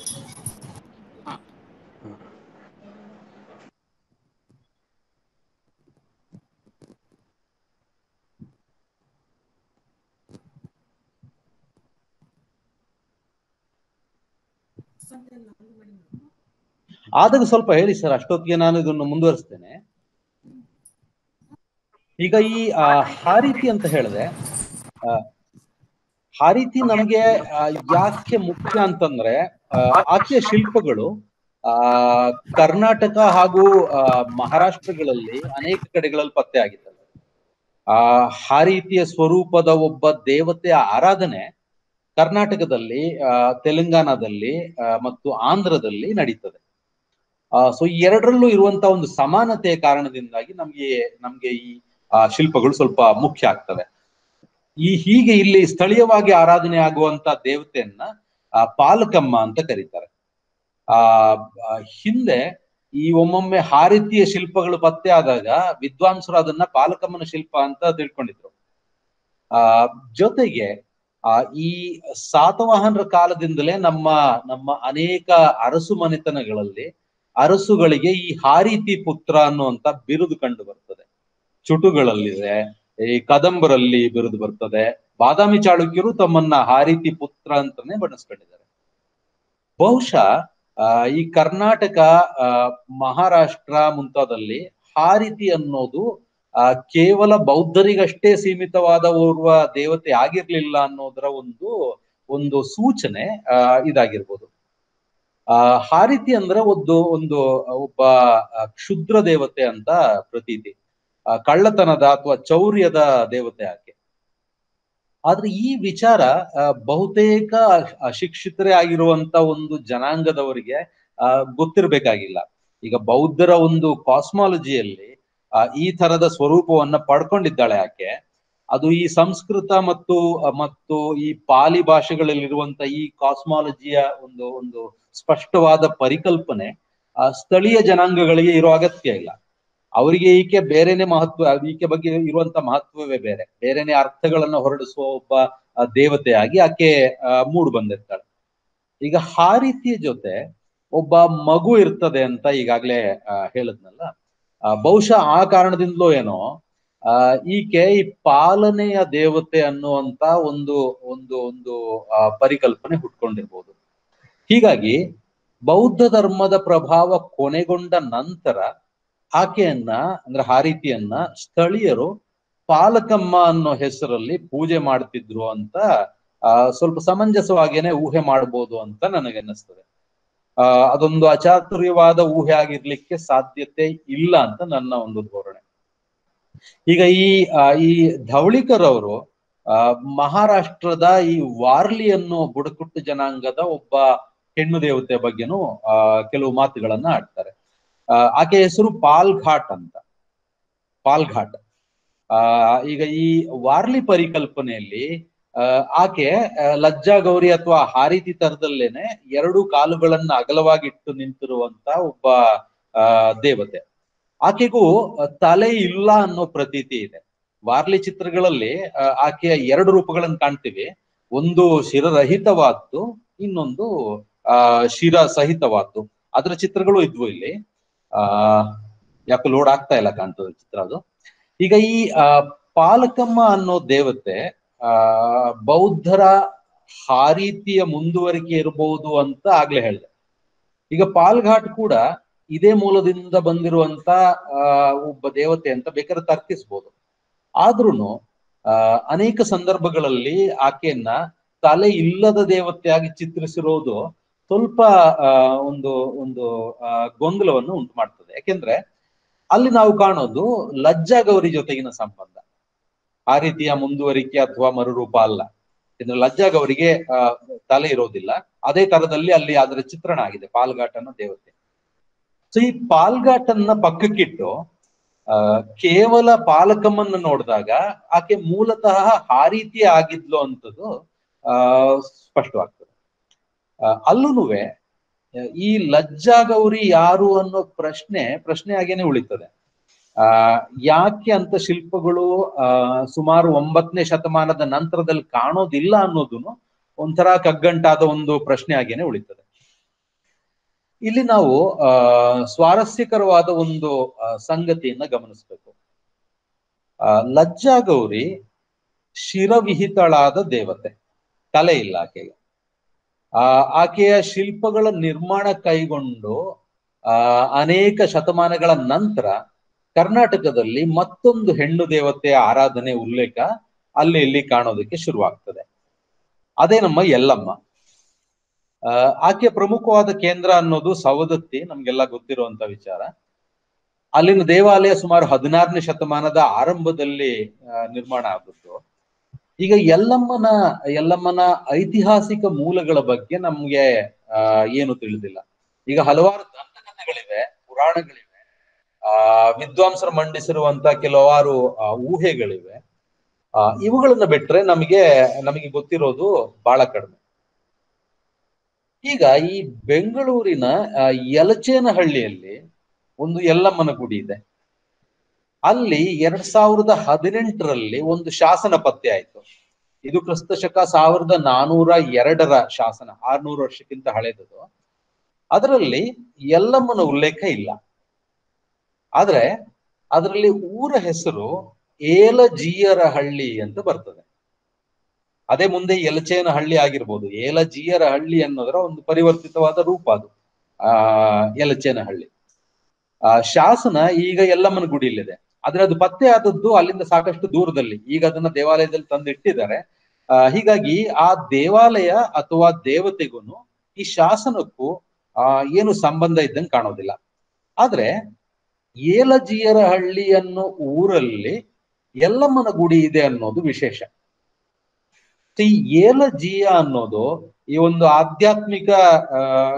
ಆಧ್ಯಾತ್ಮಿಕ ಜೀವನದಲ್ಲಿ ತಮ್ಮನ್ನ ತೊಡಗಿಸಿಕೊಂಡಿರುವಂತ ಕೆಲವು ವ್ಯಕ್ತಿಗಳಿಗಿದ್ದಂತ ಬಿರುದು ಅಂತ ಗೊತ್ತಾಗ್ತದೆ. ಅದು ಮೊದಲು ಬಳಕೆ ಆಗ್ತಿದ್ದು ಈ ಜೈನರಲ್ಲಿ. ಈಗ ರಾಷ್ಟ್ರಕೂಟರ ಕಾಲದಲ್ಲಿ, ಅಂದ್ರೆ ನಮ್ಮ ಅಮೋಘ ವರ್ಷ ನೃಪತುಂಗನ ಕಾಲದಲ್ಲಿ ಒಬ್ಬ ಏಲಾಚಾರ್ಯ ಅನ್ನೋ ವ್ಯಕ್ತಿಯ ಉಲ್ಲೇಖ ಬರ್ತದೆ. ಅವನನ್ನ ಹೇಲಾಚಾರ್ಯ ಅಂತಲೂ ಕರೀತಾರೆ. ಈಗ ಏಲ ಅನ್ನೋದು ಬಹುಶಃ ಈ ಹೇಲ ಅನ್ನೋದರ ಒಂದು ತದ್ಭವವಾಗಿರ್ಬೇಕು. ಹೇಲ ಅಂದ್ರೆ ಲೀಲೆ ಅಂತ. ಈ ಲೀಲಾಜಾಲವಾದ ನಡತೆಯನ್ನ ಈ ಹೇಲ ಅಂತಾರೆ. ಈ ಲೀಲಾಶುಕ, ಈ ಬಾಲಲೀಲಾ ಮಹಂತ ಅಂತೆಲ್ಲ ಏನು ನಾಮಾಂಕಿತಗಳಿದ್ದಾವೆ. ಈ ಏಲಾಚಾರ್ಯ ಅನ್ನೋದು ಬಹುಶಃ ಅದೇ ತರದ ಒಂದು ಹೆಸರು. ಒಬ್ಬ ವಚನಕಾರ ಬರ್ತಾನೆ ನೋಡಿ, ಏಲೇಶ್ವರ ಕೇತಯ್ಯ ಅಂತ. ಏಲೇಶ್ವರ ಲಿಂಗ ಅನ್ನೋ ಅಂಕಿತದಲ್ಲಿ ಇದೊಂದು ಸುಮಾರು ಒಂದು 74-75 ವಚನಗಳು ಸಿಕ್ಕಿದ್ದಾವೆ. ಈತ ಏಲೇಶ್ವರ ಅನ್ನೋ ಊರ್ನವನು, ಈ ಕಲಬುರ್ಗಿ ಜಿಲ್ಲೆಯಲ್ಲಿರೋ ಊರದು. ಈಗ ಅದನ್ನ ಏಲೇರಿ ಅಂತಾರೆ. ಈ ಏಲಜೀಯರಿಗೂ ಈ ಯಲ್ಲಮ್ಮನಿಗೂ ಸಂಬಂಧ ಇದೆ ಅನ್ನೋದಾದ್ರೆ, ಜೈನ ಧರ್ಮ ಅದರ ಪ್ರಭಾವ ಕಳ್ಕೊಳ್ತಿದ್ದಂತ ಒಂದು ಸಂದರ್ಭದಲ್ಲಿ ಜೈನರ ಪ್ರಮುಖ ದೇವತೆ ಒಬ್ಬಳನ್ನ ಯಲ್ಲಮ್ಮ ಅಂತ ಪೂಜೆ ಮಾಡೋ ಸಂಪ್ರದಾಯ ಜಾರಿಗೆ ಬಂತು ಅಂತ ತರ್ಕಿಸ್ಬೋದು. ಯಾರು ಈ ದೇವತೆ? ಯಲ್ಲಮ್ಮ ಹಿಂದೆ ಪದ್ಮಾವತಿ ಅಂತಲೂ ಆಕೆಗೆ ಹೆಸರಿತ್ತಂತೆ. ಸೊ ಈ ಜೈನರ ಪದ್ಮಾವತಿಯ ಕೆಲವು ತರದ ಮೂರ್ತಿಗಳಲ್ಲಿ ಈ ಲಜ್ಜಾ ಗೌರಿಯ ಶಿಲ್ಪದೊಂದಿಗೆ ಸಾಕಷ್ಟು ಸಮಾನತೆಗಳನ್ನಿದೆ. ಓಪನ್ ಆಯ್ತಾ ಸರ್ ಅದು? ಹಾ, ಬಂದಿದ್ಯಾ? ಹಾ. ಇಲ್ಲಿ ನೋಡಿ, ಇಲ್ಲಿ ಮೊದಲ 2 ಚಿತ್ರಗಳೇನಿದೆ ಇದು ಲಜ್ಜಾ ಗೌರಿಯ ಚಿತ್ರಗಳು. ಮುಂದಿನ ಸ್ಲೈಡ್ಗೆ ಹೋಗ್ಬೋದಾ ಸರ್? ಇದು ನಾನು ಹಾರೀತಿ ಅಂತಾಗ್ಲೇ ಏನ್ ಹೇಳಿದೆ, ಆ ಹಾರೀತಿಯ ಚಿತ್ರ ಹೆಚ್ಚು ಕಡಿಮೆ ಲಜ್ಜಾ ಗೌರಿ ತರದಲ್ಲೇ ಇದೆ, ಆದ್ರೆ ತಲೆ ಇದೆ ಒಂದು. ಎರಡನೇದಾಗಿ ಒಂದು ಮಗುವನ್ನು ಕಾಣಬಹುದು 2 ಚಿತ್ರಗಳಲ್ಲಿ. ತೊಡೆಯಲ್ಲಿ ಒಂದು ಮಗುವನ್ನ ಇಟ್ಕೊಂಡಿದ್ದಾಳೆ ಆಕೆ. ಈ ತರದ ಶಿಲ್ಪಗಳನ್ನ ನಾನು ಆಗ್ಲೇ ಹೇಳಿದಾಗೆ ಪಾಲಕಮ್ಮ ಅಂತ ಪೂಜೆ ಮಾಡ್ತಾರೆ. ಈಗಿನ ಶಿಲ್ಪಗಳಲ್ಲಿ ತಕ್ಕ ಮಟ್ಟಿಗೆ ವ್ಯತ್ಯಾಸಗಳಿವೆ, ಆದ್ರೆ ಆರಂಭ ಕಾಲದಲ್ಲಿ ಪಾಲಕಮ್ಮ ಅಂತ ಪೂಜೆ ಮಾಡ್ತಿದ್ದು ಇದೇ ತರದ ಚಿತ್ರಗಳನ್ನ. ಯಾಕೆ ಅಂತ ನಮಗೆ ಗೊತ್ತಿಲ್ಲ, ಬಹುಶಃ ಪಾಲನೆಯೊಂದಿಗೆ ಏನಾದ್ರೂ ಸಂಬಂಧ ಇರಬಹುದು, ಅಲ್ಲಿ ಒಂದು ಮಗು ಇರೋದ್ರಿಂದ ಆತರ ನನಗೆ ಅನ್ನಿಸ್ತದೆ. ಮುಂದಿನ ಸ್ಲೈಡ್ ಹೋಗ್ತೀರಾ? ಇದು ಈ ಪಾಲ್ಘಾಟ್ ಅಂತ ಹೇಳದಂತ ಇದು ಅವರ ವಾರ್ಲಿ ಜನಾಂಗದ ಪೇಂಟಿಂಗ್. ಇದು ವಾರ್ಲಿ ಪೇಂಟಿಂಗ್ ನಲ್ಲಿ ಇದರಲ್ಲಿ ಮೇಲ್ಗಡೆ ಇರುವಂತ ಚಿತ್ರದಲ್ಲಿ ನಾವು ಕಾಣೋದು ತಲೆ ಇಲ್ಲದಂತ ಪಾಲ್ಘಾಟ್ ದೇವತೆಯ ಒಂದು ರೂಪ. ಅಲ್ಲಿ ಏನೋ ಒಂದು ಒಂದು ಒಂದು ನಕ್ಷತ್ರ ತರದ ಏನೋ ಒಂದು ಚಿಹ್ನೆ ಇದೆ ಅಷ್ಟೇನೆ. ಕೆಳಗಡೆ ಇರೋದ್ರಲ್ಲಿ ಮಧ್ಯದಲ್ಲಿ ಅದಿದೆ, ಮಧ್ಯದಲ್ಲಿ ದೇವತೆಯ ಚಿತ್ರ ಬರ್ತದೆ, ಅಲ್ಲಿ ಗುಂಡಾಗಿ ಒಂದು ತಲೆಯನ್ನ ಚಿತ್ರೀಕರಣ ಮಾಡಿದ್ದಾರೆ. ಸೊ ಈ ಎರಡನ್ನು ಅಲ್ಲಿ ನಾವು ಕಾಣ್ತೀವಿ. ಈಗ 4ನೇ ಸ್ಲೈಡ್ಗೆ ಹೋಗ್ತೀರಾ?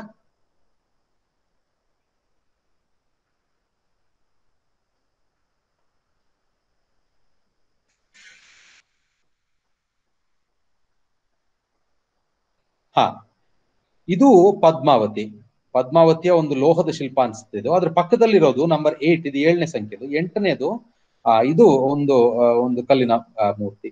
ಇದು ಹೆಚ್ಚು ಕಡಿಮೆ ನಮ್ಮ ಲಜ್ಜಾ ಗೌರಿ ತರನೇ ಇದೆ ಇದರ ಒಂದು ರೂಪ. ತಲೆ ಇದೆ ಅನ್ನೋದು ಮಾತ್ರ ಅಲ್ಲಿ ಒಂದು ನಾವು ಕಾಣುವಂತ ಒಂದು ವ್ಯತ್ಯಾಸ. ಈಗ ಈ ಕಾಲುಗಳು ಅಗಲವಾಗಿಟ್ಟು ಕೂರುವಂತ ಈ ಒಂದು ಕ್ರಮ ಏನಿದೆ, ಇದಕ್ಕೂ ಲಜ್ಜಾ ಗೌರಿಯ ಶಿಲ್ಪದಲ್ಲಿ ಕಾಣೋ ರೀತಿಗೂ ಸಾಕಷ್ಟು ಸಮಾನತೆಗಳಿವೆ. ಈಗ ತಲೆಯ ಸ್ಥಾನದಲ್ಲಿ ತಾವರೆ ಹೂ ಇರೋದ್ರಿಂದ ಲಜ್ಜಾ ಗೌರಿ ಪದ್ಮಾವತಿಯ ಒಂದು ವಿಶಿಷ್ಟ ರೀತಿಯ ಶಿಲ್ಪಕಲಾ ನಿರೂಪಣೆ ಅನ್ನೋದು ನನ್ನ ಒಂದು ಅನಿಸಿಕೆ. ಈ ತಲೆಯ ಜಾಗದಲ್ಲಿ ಪದ್ಮವನ್ನು ಹೊತ್ಕೊಂಡಿರೋಳು ಪದ್ಮಾವತಿ. ಈ ಸಹಸ್ರಾರದ ಕಮಲ ಅಂತಲ್ಲ, ಸಹಸ್ರಾರ ಚಕ್ರದ ಕಮಲ ಅಂತೆಲ್ಲ ಏನೋ ಒಂದು ಪರಿಕಲ್ಪನೆ ಮುಂದೆ ಬರ್ತದೆ ನೋಡಿ, ಅದಕ್ಕೆಲ್ಲ ಬಹುಶಃ ಈ ಒಂದು ಪದ್ಮಾವತಿಯೇ ಮೂಲವಾಗಿರಬಹುದು ಅಂತ ನನಗೆ ಅನ್ನಿಸ್ತದೆ. ಮೊದಲನೇ ಸ್ಲೈಡ್ ಹೋಗ್ಬೋದು ಸರ್? ಇದೇನೆ ಮೊದಲನೇ ಸ್ಲೈಡ್. ಸ್ವಲ್ಪ ಎಕ್ಸ್ಪ್ಯಾಂಡ್ ಮಾಡ್ಬೋದಾ? ಯಾಕೆಂದ್ರೆ ಅಲ್ಲಿ ತಲೆಯ ಸ್ಥಾನದಲ್ಲಿ ಒಂದು ಇದು ಕಾಣ್ತೀವಿ, ಒಂದು ತಾವರೆ ರೂಪದಲ್ಲಿ ಒಂದು ಕೆತ್ತನೆಯನ್ನು ಕಾಣ್ತೀವಿ ನಾವು. ಇದು ಲಜ್ಜಾ ಗೌರಿ ಅಂತ ಇವತ್ತು ನಾವು ಯಾವ್ದನ್ನು ಕರಿತೀವಿ ಅದರ ಚಿತ್ರ.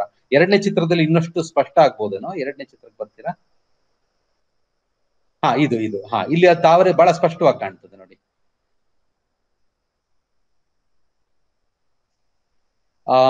ಪದ್ಮಾವತಿ ಒಬ್ಬ ಯಕ್ಷಿ, 23ನೇ ತೀರ್ಥಂಕರನಾದಂತ ಪಾರ್ಶ್ವನಾಥನ ಜೊತೆ ಸಂಬಂಧ ಇರುವಂತ ಯಕ್ಷಿ ಆಕೆ. ಈಗ ಈ ತಾಂತ್ರಿಕ ಆಚರಣೆಗಳೊಂದಿಗೆ ಸಂಬಂಧ ಇರುವಂತ ಕೆಲವು ಹೆಣ್ಣು ದೇವತೆಗಳಿದ್ದಾರೆ ಈ ಜೈನರಲ್ಲಿ. ಚಕ್ರೇಶ್ವರಿ, ಅಂಬಿಕಾ, ಹೀಗೆ. ಸೊ ಪದ್ಮಾವತಿ ಇದೇ ಸಾಲಿನ ತಾಂತ್ರಿಕ ದೇವತೆ.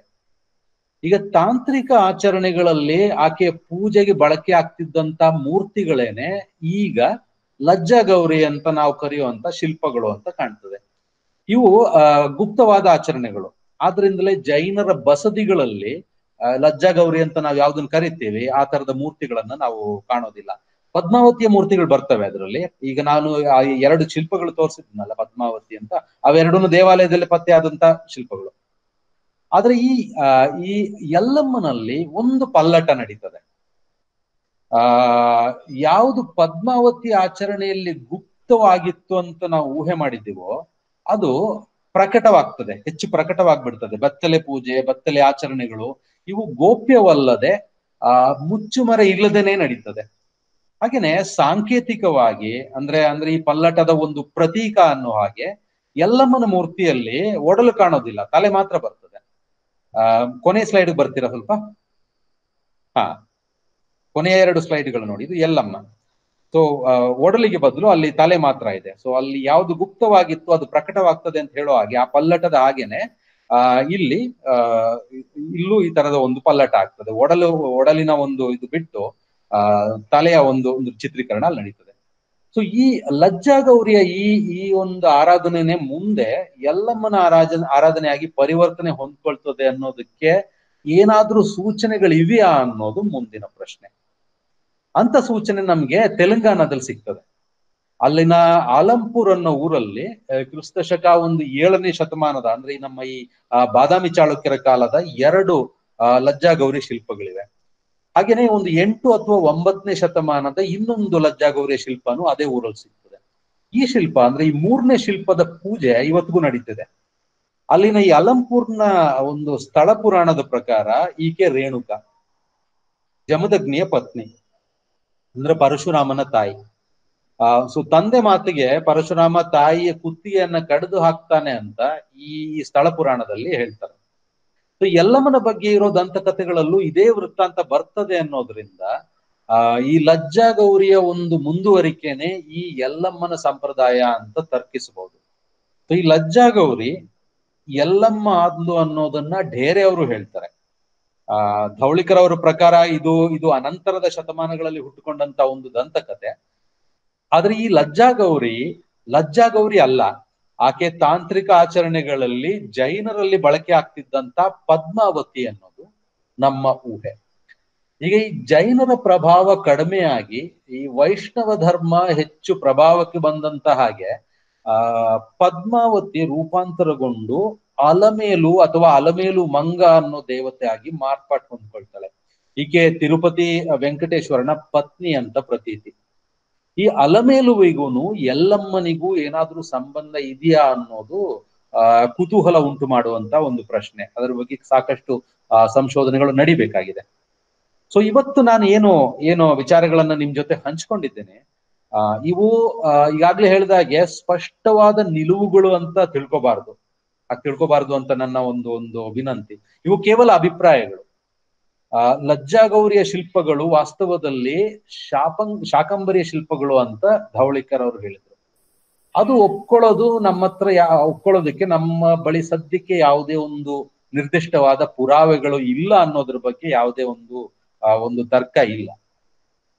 ಈ ಜೈನರ ತಾಂತ್ರಿಕ ಆಚರಣೆಗಳ ಸಂದರ್ಭದಲ್ಲಿ ಬಳಕೆ ಆಗ್ತಿದ್ದಂತ ಪದ್ಮಾವತಿಯ ಮೂರ್ತಿಗಳೇನೆ ಆ ಶಿಲ್ಪಗಳೇನೆ ಈಗ ನಾವು ಲಜ್ಜಾಗೌರಿ ಅಂತ ಗುರುತಿಸ್ಕೊಳ್ಳೋದು. ಈ ರೀತಿಯ ಪದ್ಮಾವತಿ ಆರಾಧನೆಯ ಪರಿಕಲ್ಪನೆಯ ಮಹತ್ವ ಕಳ್ಕೊಂಡ ಕೆಲವು ಪಲ್ಲಟಗಳ ನಂತರ ಅದು ಕ್ರಮೇಣವಾಗಿ ಅದು ಹರಳುಗಟ್ಕೊಳ್ತಾ ಮುಂದೆ ಯಲ್ಲಮ್ಮನಾಗಿ ರೂಪಾಂತರಗೊಳ್ತಾಳೆ ಅನ್ನೋದು ಇನ್ನೊಂದು ಊಹೆ. ಸೊ ಇದರಿಂದ ಈ 2 ಊಹೆಗಳಿಂದ ಒಂದು ಆರೋಗ್ಯಪೂರ್ಣವಾದ ಒಂದು ಚರ್ಚೆ ಆರಂಭ ಆಗ್ತದೆ ಅನ್ನೋದಾದ್ರೆ ಅದು ಬಹಳ ಸಂತಸದ ಒಂದು ಸಂಗತಿ ಆಗಿರ್ತದೆ ಅಂತ ಹೇಳಿ ಈ ನನ್ನ ಮಾತುಗಳನ್ನ ಮುಗಿಸ್ತೇನೆ. ನಮಸ್ಕಾರ.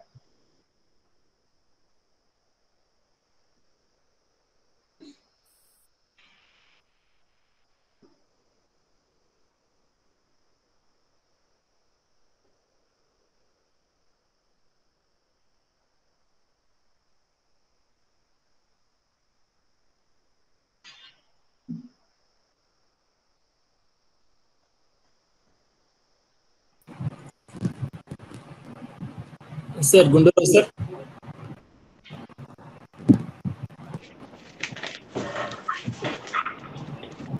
ಇದುವರೆಗೂ ಶಾಕಂಬರಿ ದೇವತೆಯ ಬಗ್ಗೆ MK ಧವಳಿಕರ್ ಅವರ ವಿಚಾರಗಳ ಬಗ್ಗೆ ತಮ್ಮದೇ ರೇಟ್ನಲ್ಲಿ ಪ್ರೊಫೆಸರ್ ಮನು ವಿ ದೇವದೇವನವರು ತಮ್ಮ ವಿಚಾರಗಳನ್ನು ಮಂಡಿಸಿದ್ದಾರೆ. ಅವರಿಗೆ ಭಂಡಾರ ಪ್ರಕಾಶನ ಪರವಾಗಿ ಹಾಗೂ ಎಲ್ಲ ಶ್ರೋತೃವೃಂದರ ಪರವಾಗಿ ಹೃತ್ಪೂರ್ವಕವಾಗಿರ್ತಕ್ಕಂತಹ ವಂದನೆ ಸಲ್ಲಿಸ್ತಾ ಇದ್ದೇವೆ. ಈ ಕುರಿತಾಗಿ ಈ ವೆಬಿನಾರ್ನಲ್ಲಿ ಭಾಗವಹಿಸತಕ್ಕಂತಹ ಅನೇಕ ಸಂಶೋಧಕರು, ಇತಿಹಾಸ ಆಸಕ್ತರಿದ್ದೀರಿ. ತಾವು ನೇರವಾಗಿ ಪ್ರಶ್ನೆಗಳನ್ನ ಸರ್ಗೆ ಕೇಳೋದ್ರ ಮುಖಾಂತರ ತಮ್ಮ ಸಂಶಯಗಳನ್ನು ಪರಿಹರಿಸ್ಕೋಬೇಕಂತ ಅವ್ರಿಗೆ ಕೇಳ್ತಾ ಇದ್ದೇನೆ. ಸರ್, ನನ್ನೊಂದು ಪ್ರಶ್ನೆ ಸರ್. ಹೇಳಿ. ನಮ್ಮಲ್ಲಿ ನೀವು ಲಜ್ಜಾಗೌರಿ ಹೇಳಲ್ಲ, ನಮ್ಮಲ್ಲಿ ಈ ಕಡೆ ಎಲ್ಲ ಇವೆ. ನೀವು ಪಾಲಕಮ್ಮ ಅಂತ ಹೆಸರಿನ ಜನ ಇಲ್ಲಿ ಇದ್ದಾರೆ ನಮ್ಮ ಭಾಗದಲ್ಲಿ. ಲಜ್ಜಾಗೌರಿ ಅಂತ ನಮಗೆಲ್ಲ ಉಗುಳುಮಾರಿ ಹಂಪಮ್ಮ ಅಂತ ಕರಿತಾ ಇದ್ದೀವಿ. ನಮ್ಮಲ್ಲಿ ಒಂದು ದೇವಸ್ಥಾನದಲ್ಲಿ ಒಂದು ಮೂರ್ತಿ ಇತ್ತು, ಲಜ್ಜಾಗೌರಿ ಮೂರ್ತಿ. ನಾವು ಸಣ್ಣವರ ಕಾಲಕ್ಕೆ ಅದಕ್ಕೆಲ್ಲ ಉಗುಳುಮಾರಿ ಹಂಪಮ್ಮ ಅಂತ ಕರಿತಾ ಇದ್ವಿ. ಅದು ನೀವು ಶಾಕಾಂಬರಿಗೆ ಮತ್ತೆ ಲಜ್ಜಾಗೌರಿಗೆ ಆ ಮೂರ್ತಿಯ ಸ್ವರೂಪದಲ್ಲಿ ಡಿಫ್ರೆನ್ಸ್ ಭಾಳಷ್ಟಿವೆ. ಈಗ ಧವಳಿಕರ್ ಅವರ ಒಂದು ವಿಚಾರ ಏನಿತ್ತಲ್ಲ, ಅದು ಯಾಕೋ ಅದು ಸರಿ ಕಾಣ್ತಾ ಇಲ್ಲ ಸರ್. ಆ ಲಜ್ಜಾವರಿಗೆ ಶಾಕಂಬರಿಯನ್ನು ಲಜ್ಜಾವರಿಗೆ ಹೋಲಿಸ್ತಕ್ಕಂಥದ್ದು ಯಾಕದು ಸರಿ ಹೊಂದಾಣಿಕೆ ಆಗೋಲ್ಲ ಎಂಬುದು ನನ್ನ ವೈಯಕ್ತಿಕ ಅಭಿಪ್ರಾಯ. ಮೇಲಕ್ಕೆ ನೀವು 9ನೇ ಶತಮಾನದವರೆಗೆ ಲಜ್ಜಾಗೌರಿ ಮೂರ್ತಿ ಇದ್ದು ನಂತರದಲ್ಲಿ ಅವು ಕಂಡು ಬರ್ತಾ ಇಲ್ಲ ಅಂತ ಹೇಳಿಸ ತಾವು. ಈಗ ಕೆ ಕೃಷ್ಣಮೂರ್ತಿ ಅವರ ಒಂದು ಏನು ಮೂಢನಂಬಿಕೆಯನ್ನು ಕೈ ಬಿಡಬೇಡ ಅಂತ ಒಂದು ಪುಸ್ತಕ ಇದೆ. ಅವರು ಅದರಲ್ಲಿ ಏನು ಹೇಳ್ತಕ್ಕಂಥ ವಿಚಾರ ಅಂದರೆ, ಬಿಫೋರ್ 9ನೇ ಶತಮಾನ ಮುಂಚಿತವಾಗಿ ಎಲ್ಲ ದೇವಸ್ಥಾನಗಳು ರೂಪುಗೊಂಡಿದ್ದೇನೆ ಒಂದು ರೀತಿ ಶೃಂಗಾರ ಕೇಂದ್ರಗಳಾಗ್ಯವು. ಜನರಲ್ಲಿ ಏನು ಕಾಮನೆಗಳಿದ್ದಿಲ್ಲ. ಲಗ್ನ ಆದಮೇಲೆ ದೇವಸ್ಥಾನಕ್ಕೆ ಹೋಗ್ರಿ ನೀವೆಲ್ಲಂತ ಉದ್ದೇಶ ಅವರಲ್ಲಿ ಕಾಮನೆಗಳು ಹುಟ್ಟಿ ತಮ್ಮ ಮುಂದಿನ ಸಂತಾನಕ್ಕೆ ಅದು ಲಾಭಪ್ರಾಯ ಆಗಲಿ ಎಂಬ ಉದ್ದೇಶದಿಂದಲೇ ಅವರು ದೇವಸ್ಥಾನಗಳ ನಿರ್ಮಾಣ ಮಾಡಿದ್ರೆಂಬ ಅಭಿಪ್ರಾಯನೂ ಕೂಡ ಅವರು ಕೊಡ್ತಾ ಇದ್ದಾರೆ. ಆಮೇಲೆ 10ನೇ ಶತಮಾನದಲ್ಲಿ ಕೆಲವೊಂದು ಚೇಂಜಸ್ಗಳಾದವು, ನಾಗರಿಕತೆಯಲ್ಲಿ ಚೇಂಜ್ ಆಯಿತು. ಮೋಸ್ಟ್ಲಿ ಅದು ಒಂದು ರೀತಿ ಏನು ಒಂದು ರೀತಿ ಜನರಿಗೆ ನೋಡಲಿಕ್ಕೆ ಒಂದು ರೀತಿ ಸರಿಯಾಗಿ ಕಾಣುವ ದೃಷ್ಟಿಯಲ್ಲಿ ಬೇರೆ ರೀತಿಯ ಶಿಲ್ಪಗಳು ರಚನೆಯಾದವಿನ ಅಂತ ನನ್ನ ವೈಯಕ್ತಿಕ ಅಭಿಪ್ರಾಯ ಸರ್.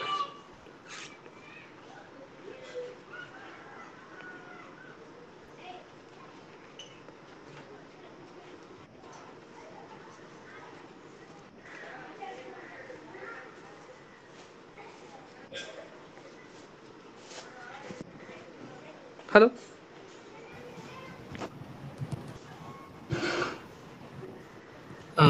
ಸರ್, ಹೇಳಿ.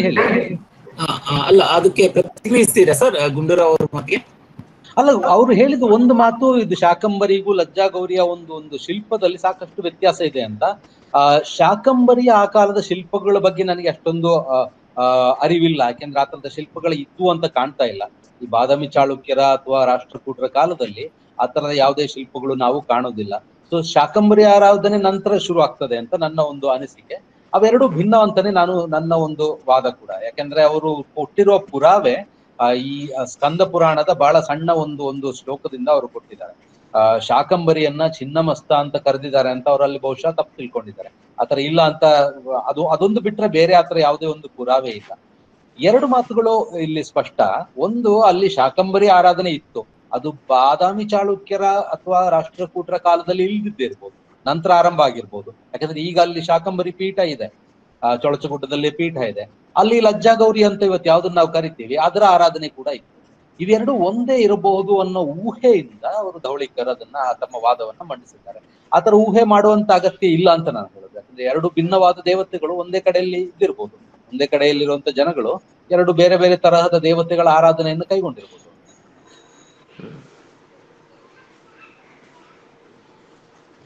Okay sir, thank you.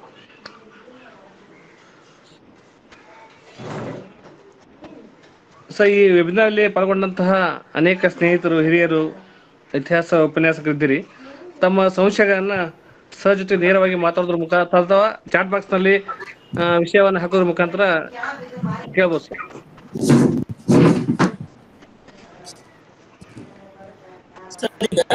ನೀವು ಇನ್ನು ಬೇರೆ ಪ್ರಶ್ನೆ ಇಲ್ಲ ಸದ್ಯ ಬರೋವರೆಗೂ.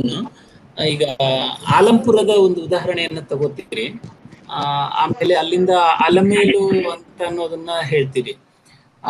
ಅದು ಅಲಮೇಲು ಅನ್ನೋದ್ರ ಬಗ್ಗೆ ನನ್ಗೇನು ಗೊತ್ತಿಲ್ಲ, ಅದು ಯಾವ ಹಿನ್ನೆಲೆಯಿಂದ ಬಂತು ಏನು ಅಂತ. ಅದು ತೆಲುಗು ಭಾಷೆಯಲ್ಲಿ ಏನಾದ್ರೂ ಸಂಶೋಧನೆ ಆಗಿದ್ಯಾ ಅಂತ ಗೊತ್ತಿಲ್ಲ ನಮ್ಗೆ. ಕನ್ನಡದಲ್ಲಿ ಇಲ್ಲ. ಇಂಗ್ಲಿಷ್ ನಲ್ಲಿ ಹಿಂದೆ ಒಂದು ವಸಾಹತು ಕಾಲದಲ್ಲಿ ಸಣ್ಣ ಪುಟ್ಟ ಕೆಲವು ಬರಹಗಳು ಬಂದದ್ದು ಬಿಟ್ರೆ ಬೇರೆ ಅಲಮೇಲು ಬಗ್ಗೆ ನಮ್ಗೆ ಅಂತ ಒಂದು ಅರಿವಿಲ್ಲ. ಬಟ್ ಅಲಮೇಲು ಅಂದ್ರೆ ಪದ್ಮಾವತಿ, ಅವೆರಡು ಒಂದೇನೆ. ಅಲ್ಲಿನ ಪದ್ಮಾವತಿ ಅನ್ನೋದು ಜೈನ ದೇವತೆ ಅಲ್ಲ, ವೈಷ್ಣವ ದೇವತೆ. ಬಟ್ ಈ ಜೈನ ದೇವತೆ ಮುಂದೆ ವೈಷ್ಣವ ದೇವತೆ ಆಗಿರೋ ಸಾಧ್ಯತೆ ಇದೆ, ಯಾಕೆಂದ್ರೆ ಅಂತ ಅನೇಕ ಉದಾಹರಣೆಗಳು ನಮ್ಮಲ್ಲಿದೆ. ಈಗ ನಮ್ಮ ಭುವನೇಶ್ವರ ಹತ್ರ ಕೆಂದುಳಿ ಅಂತ ಒಂದು ಊರಿದೆ, ಅಲ್ಲಿ ಒಂದು ವೈಷ್ಣವ ಪದ್ಮಾವತಿಯ ದೇವಾಲಯ ಇದೆ. ಅಲ್ಲಿ ಹೋಗಿ ಅದರ ಒಂದು ಐಕನೋಗ್ರಫಿಯನ್ನು ನೋಡಿದಾಗ ಅದು ಜೈನರ ದೇವತೆ ಅನ್ನೋದು ಬಹಳ ಸ್ಪಷ್ಟವಾಗ್ತದೆ. ಮುಂದೆ ಆದ್ರೂ ವೈಷ್ಣವರು ಅದನ್ನ ಅಪ್ರೋಪ್ರಿಯೇಟ್ ಮಾಡ್ಕೊಂಡಿರ್ಬೋದು. ಇದನ್ನೇ ಜಯದೇವ ತನ್ನ ಗೀತ ಗೋವಿಂದದಲ್ಲಿ ಪದ್ಮಾವತಿ ಚರಣಚಾರಣ ಚಕ್ರವರ್ತಿ ಅಂತಲ್ಲ ಏನು ತನ್ನ ಕರ್ಕೋತಾನೆ, ಅದು ಈ ದೇವತೆನೆ. ಅದು ಒಂದ್ ಕಡೆ ಅದು ಆಗ್ತಾನೆ ಹೆಂಡತಿ ಅಂತಾನು ಉಲ್ಲೇಖ ಬರ್ತದೆ, ಕೆಲವೊಬ್ರು ಅದು ದೇವತೆ ಅಂತಾನು ಹೇಳ್ತಾರೆ. ಆದ್ರೆ ಆತ ಈ ಊರಲ್ಲೇ ಹುಟ್ಟಿದ್ದ ಅನ್ನೋದು ಸ್ಪಷ್ಟ ಆಗಿದೆ.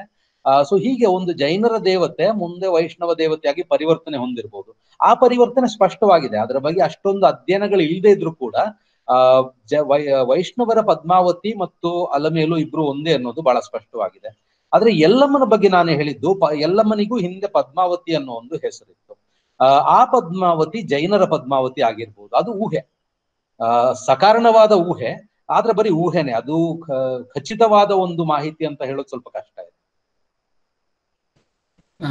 ಇಲ್ಲ, ನನಗೆ ಒಂದು ಯಲ್ಲಮ್ಮನಿಗೆ ಪದ್ಮಾವತಿ ಅನ್ನೋ ಹೆಸರಿರೋದು ಗೊತ್ತಿಲ್ಲ, ಬಟ್ ನಿಮ್ಗೆ ಇನ್ನೊಂದು ಗೊತ್ತಿರೋ ಮಾಹಿತಿಯನ್ನ ನೀವು ಉಲ್ಲೇಖಿಸಿಲ್ಲ ಅನ್ಸುತ್ತೆ. ಸವದತ್ತಿ ಯಲ್ಲಮ್ಮನ ಗುಡಿ ಪದ್ಮಾವತಿಯ ಒಂದು ಕೇಂದ್ರವಾಗಿತ್ತು ಅಂತ ಅನ್ನುವಂಥದ್ದು.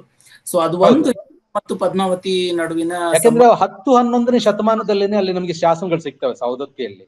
ಯಲ್ಲಮ್ಮನ ಗುಡಿ 16ನೇ ಶತಮಾನದೇ ಆದ್ರೂ ಕೂಡ ಅಲ್ಲಿ ಹಿಂದೆ ಜೈನರ ಗುಡಿ ಇತ್ತು ಅನ್ನೋದಕ್ಕೆ ಪುರಾವೆಗಳೇ, ಶಾಸನಗಳು ಇದೆ. ಹೌದು ಹೌದು ಹೌದು.